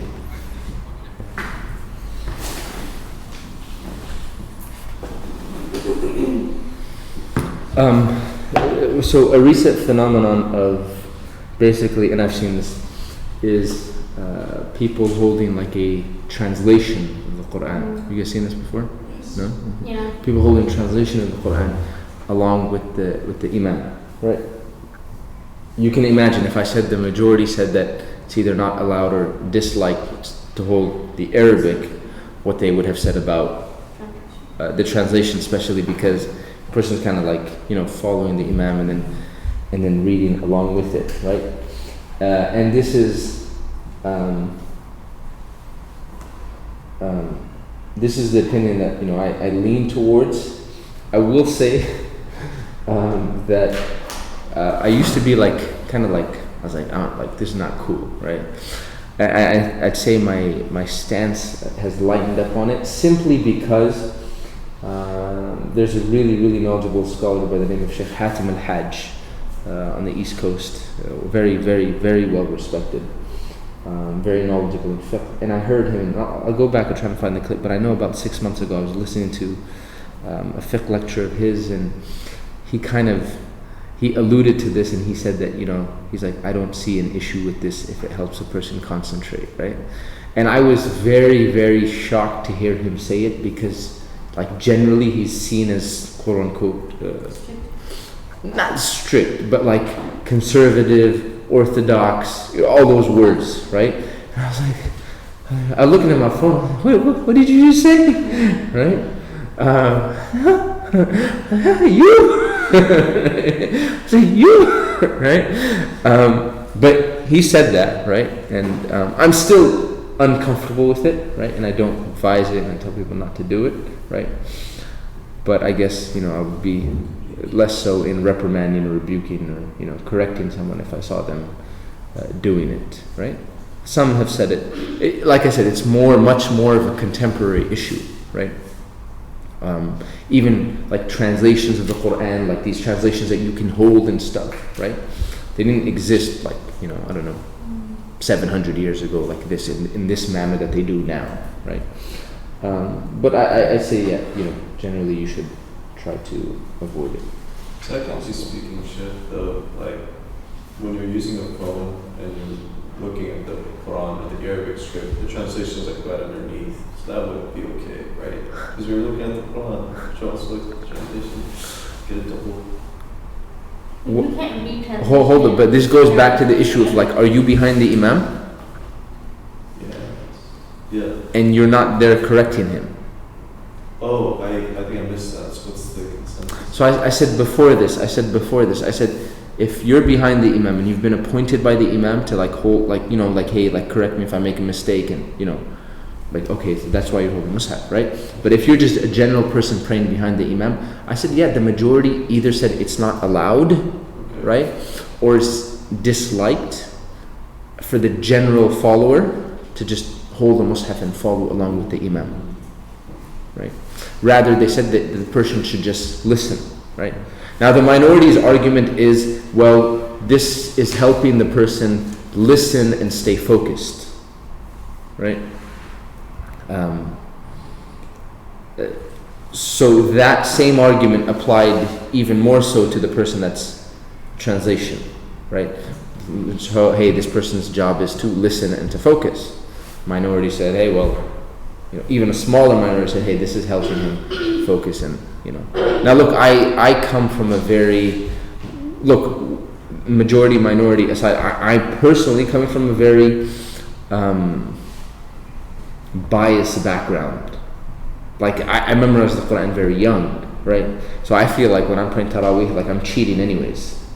You know what I'm saying? I always tell people, like, I was like, I don't know, like, I don't know if, I don't know how people, like, they pray 20 rakahs of Taraweeh or 8 rakahs of long tahajjud, like, when they don't know it. Like, that must be so hard. Yeah. Like, I don't get it. I'm just being honest, right? Like I'm saying it in a positive manner. Like, that's something really, really noble, right? Like, I feel like I'm cheating, like, because I'm like, yeah, I know this, like, you just read along with it, right? And even more so if you don't understand it at all, right? I'm like, man, that takes a It's lot. another language, yeah. Huh? Yeah, I'm like, man, I don't know if I'd be able to do that if I had to memorize, because like it's so much easier for me, right? So like someone says, hey man, that was so long. Well, I just got a lot of review done, right? So I come, you know, obviously, like I said, from a very biased background in that sense. But I would say, I would advise against definitely holding a translation or even holding, you know, the phone or a copy of the Mus'haf if you're just following behind the imam. If you're doing it alone, we already discussed, and it has a translation already there. Getting it.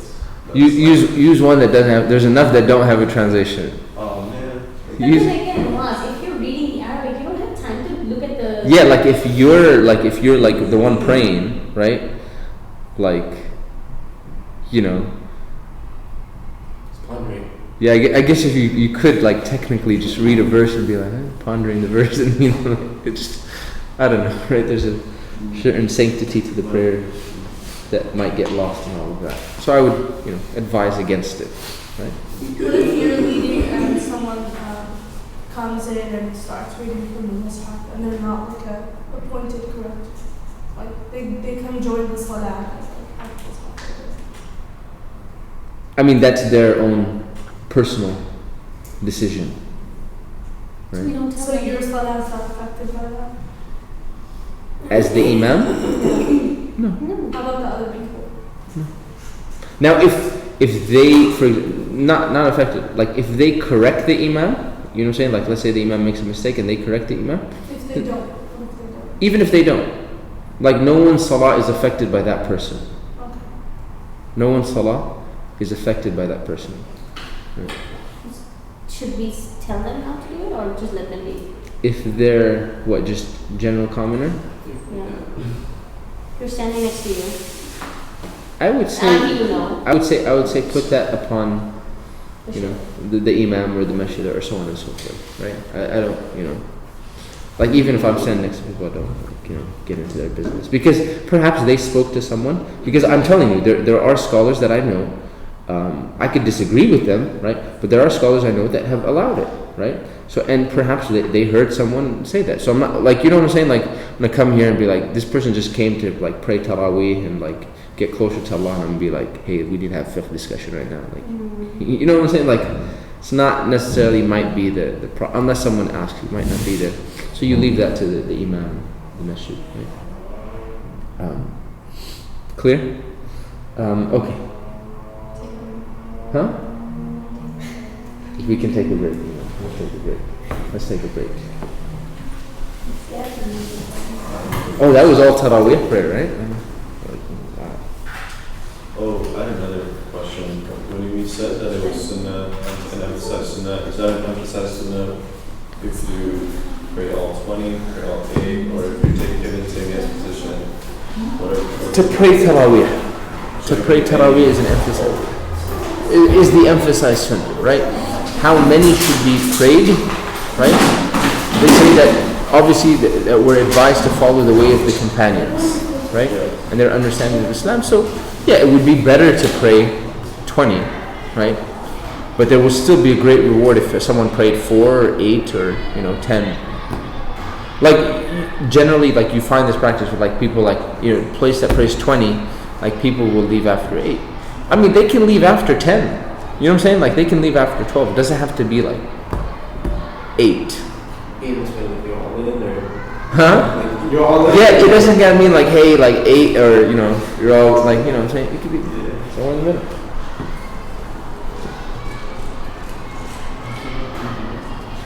I don't know the website, it's called naturalleaders.com. You can upload PDF.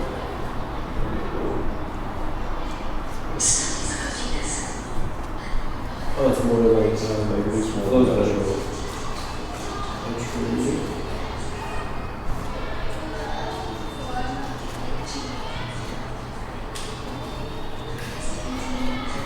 Natural leader.com.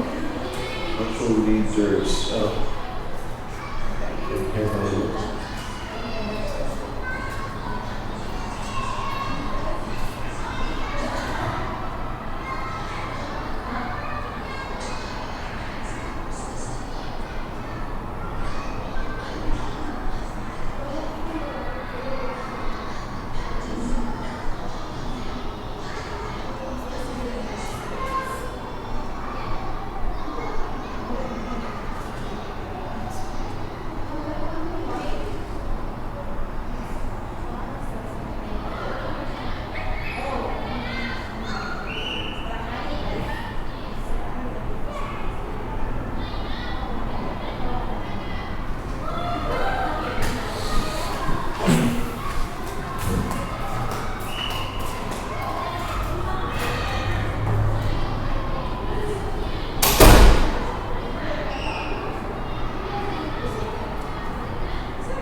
It's different.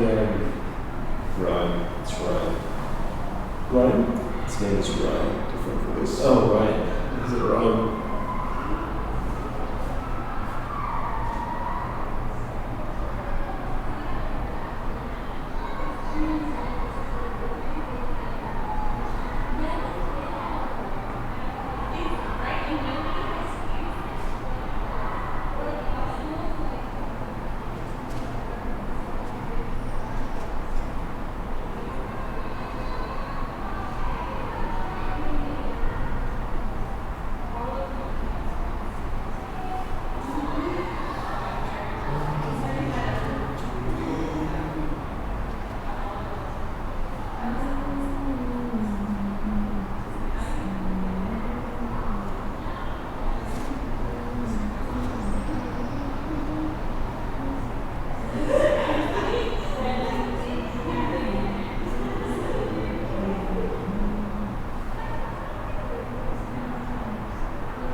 doing without coffee? I'm used to it now, but I think also like I sleep way too much. So maybe once it ends, I'm training. I'm definitely not back on the train. But when I do drink it now, I drink very little. I don't like to drink too much just because I'll become dependent on it again. Sweet liquid gold. What? I said the sweet liquid gold. Sweet liquid gold, yes. I drank some last night and I was surprised that when I went to sleep, my heart wasn't like beating and I wasn't like awake in bed. I was like, this is good.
Is this your Yeah, well, it's like, Yeah, 20 minutes. Let's go. you can find out.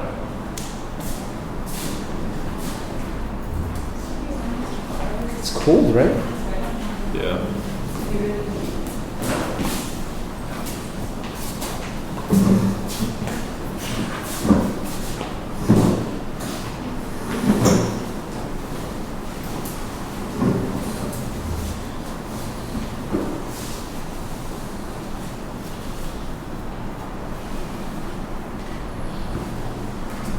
Okay. Bismillah ar-Rahman ar-Rahim. We have two things left to talk about, right? The prayer of eclipse. Okay? So you see kusuf and khusuf. Okay, the first one is with a kaf, right? You might want to write it. Kusuf is kusuf. Kaf, sin, waw, fa. Kusuf. And that is the solar eclipse. Okay? Kusuf is a solar eclipse. Kaf, sin, waw, fa. And then the second one, khusuf, the one that is spelled KH, That is the same word, but instead of a kaf, you're using a kha. Okay? So kha, sin, waw, fa. This would be the lunar eclipse.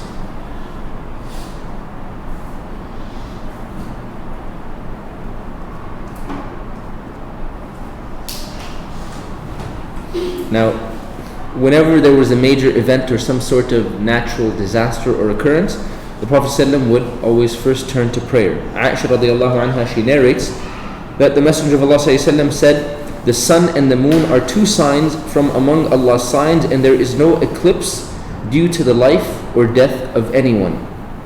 The reason of that second part of the sentence is that this happened during the time of the Prophet ﷺ, and it happened right after the death of his son Ibrahim, right? And some of the companions began to say that this has happened, this eclipse is going on because of the death of Ibrahim, right? So the Prophet ﷺ, he clarified, he said that rather these are two of Allah's signs. Now, just a random tangent for a second. You know, some of the scholars that talk about the evidences of prophethood, they say if the Prophet ﷺ wanted to forge his prophethood, or to, you know, if he wasn't a real prophet, then he would have made this occurrence seem like it happened because something significant happened to his family.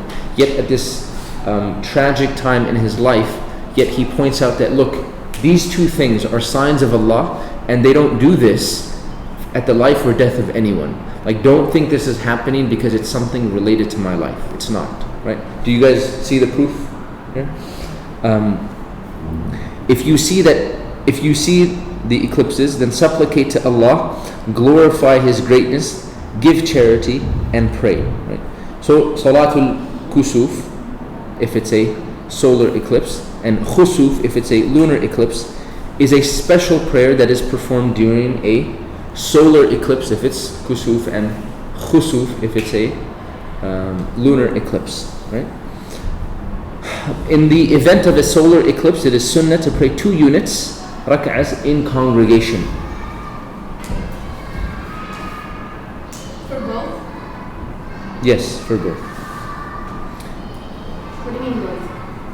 You said solar. Oh, sorry, let's start with solar.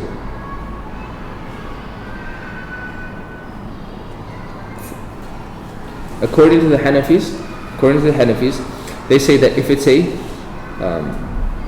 it's a solar eclipse, then you pray 2 units in congregation, just as any other prayer, right? 1 ruku' and 2 sajdas. So I'll go through this and we'll talk about some differences of opinions. So these 2 units that are performed are just like any voluntary prayer, with 2 main differences. Number 1, it's performed in congregation, and number 2, the Imam will recite silently. In Hanafi? Yes. Really? I've always heard. Huh? I think when we did it here. They did it out loud, right? They always do it. Now it is sunnah for the Imam to prolong the recitation, to prolong the bowing, and to prolong the prostration. And then afterwards, the Imam should continue to make dua until the sun fully appears and the eclipse is over.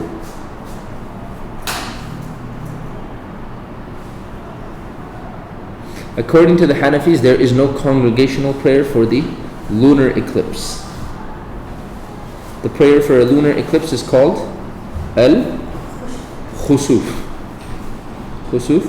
And it is, according to the Hanafis, it is simply a 2-unit prayer that is prayed individually in the event of a lunar eclipse. And they say it is also sunnah when there are strong winds or earthquakes or any other natural disaster. Now, going back to Kusuf and Khusuf.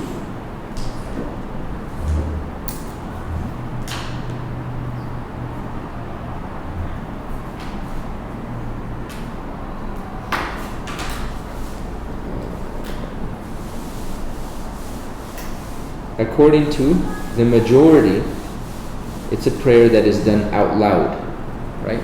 And they are both congregational, the solar eclipse and the lunar eclipse.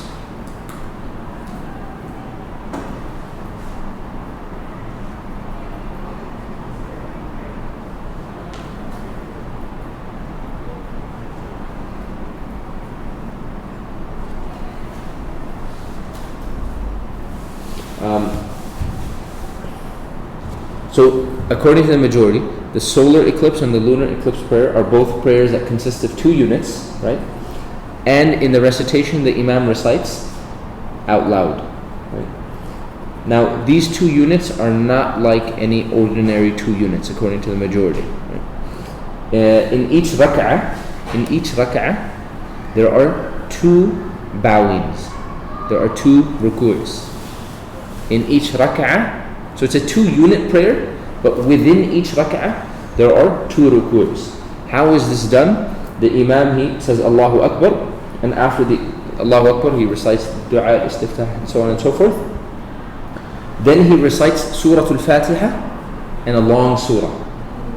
After completing the long surah, the Imam then goes into ruku'. Right? After getting out of ruku', the Imam once again recites Fatiha and another long surah that is shorter than the first. And this is This not is Hanafi. No, this is not Hanafi. Majority? Yeah, Okay.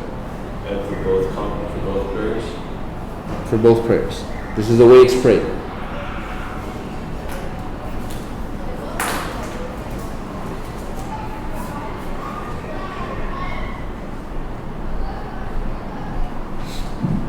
So once again, it's a 2-unit prayer that is done out loud, according to the majority, for both the solar and the lunar eclipse. Each unit of prayer consists of 2 ruku's. So the Imam, he would say Allahu Akbar, recite the dua at the beginning, recite Fatiha, recite a long surah, say Allahu Akbar, go into ruku'. After ruku', get back up to the standing position, recite Fatiha, another long surah, shorter than the first, right? When done, say Allahu Akbar, go into ruku', get back up, right? And then go into sujood and perform 2 prostrations, right? Now the Imam has completed 1 rak'ah. For the second rak'ah, he will do the same exact thing that he did in the first rak'ah. So it is a 2-unit prayer, with each unit of prayer consisting of 2 ruku's. And this is perhaps the way you see it performed in most places that do it when it happens, right? Whether it's a solar eclipse or a lunar eclipse, right? This is perhaps, I think, what you see more common. The shahud. Huh? And then the shahud and finish. Yeah, then tashahhud and finish, right? The only difference is after the ruku', you're getting back up, you're reciting again, and going back into ruku', right? That's the difference here. Clear?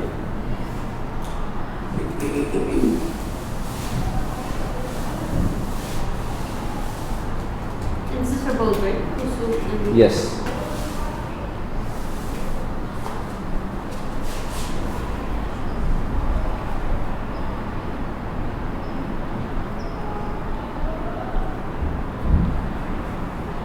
I've only seen people pray Kusuf, not Khusuf.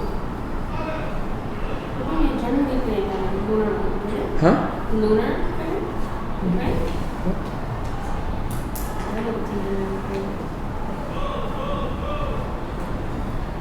But generally, Prophet ﷺ, he told them that this is one of the signs of Allah, and that the eclipses, like this is something that Allah uses to make His slaves afraid, right? And it may be the cause of punishment coming upon the people, right? So that's why the Prophet ﷺ, he commanded the people to prevent the punishment. He commanded them to pray when the eclipse happens, to make dua, to seek forgiveness, to give charity. Even they would be told to free slaves and to do other righteous deeds so that the punishment would go away and not befall the people.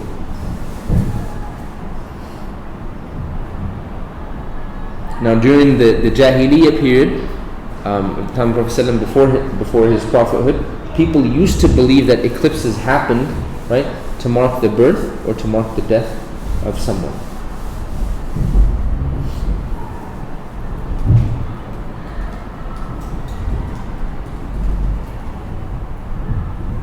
Sheikh, can I ask you a question about the lunar and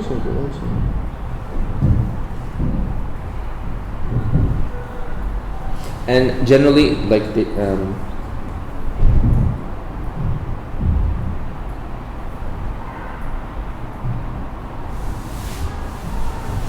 time for Salatul Kusuf lasts from the beginning of the eclipse until the end of it. right? That's the timing of it.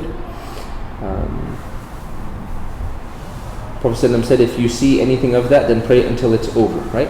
And it should not be done once the eclipse is over. Once the eclipse is done, you don't pray it after that, right? And like we said, according to the majority, it's a communal prayer, both, right? According to the Hanafis, the first is a communal prayer, the second is a individual prayer.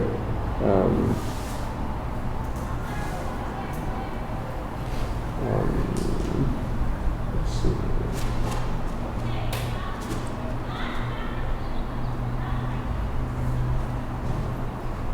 And even the ruku' should be a long ruku', right? Long surah.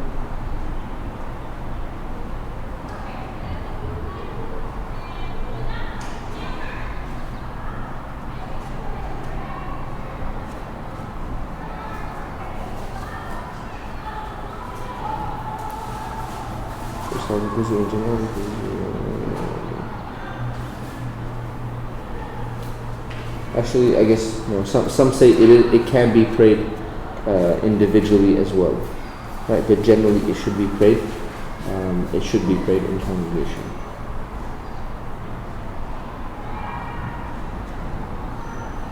So if you can't make it to the congregation, you don't pray?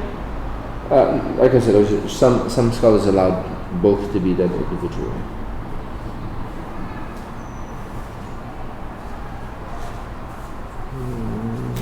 Okay, what's your question? Sheikh, how do we understand, these ahadith about the punishment of Allah coming if there's a lunar or solar eclipse when nowadays science has, predicted that it's going to happen?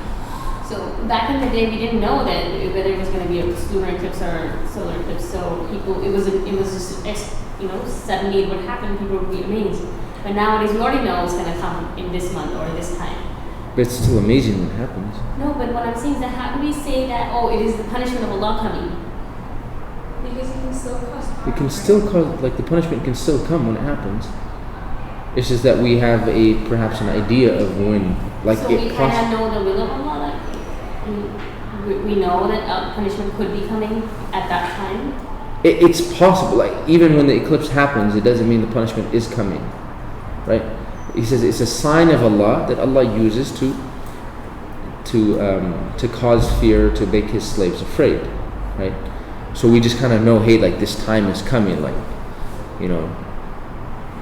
and the coming of this time, or when it happens, is something the Prophet ﷺ, he told us to do righteous deeds because this is something that causes fear. It could be a sign. It could be a sign of the punishment of Allah coming. So then, how do we understand meteor showers? Because according to Islam, it's the jinn that the shayateen that gets hit with the stone from the angels. So, but science predicts meteor showers. How?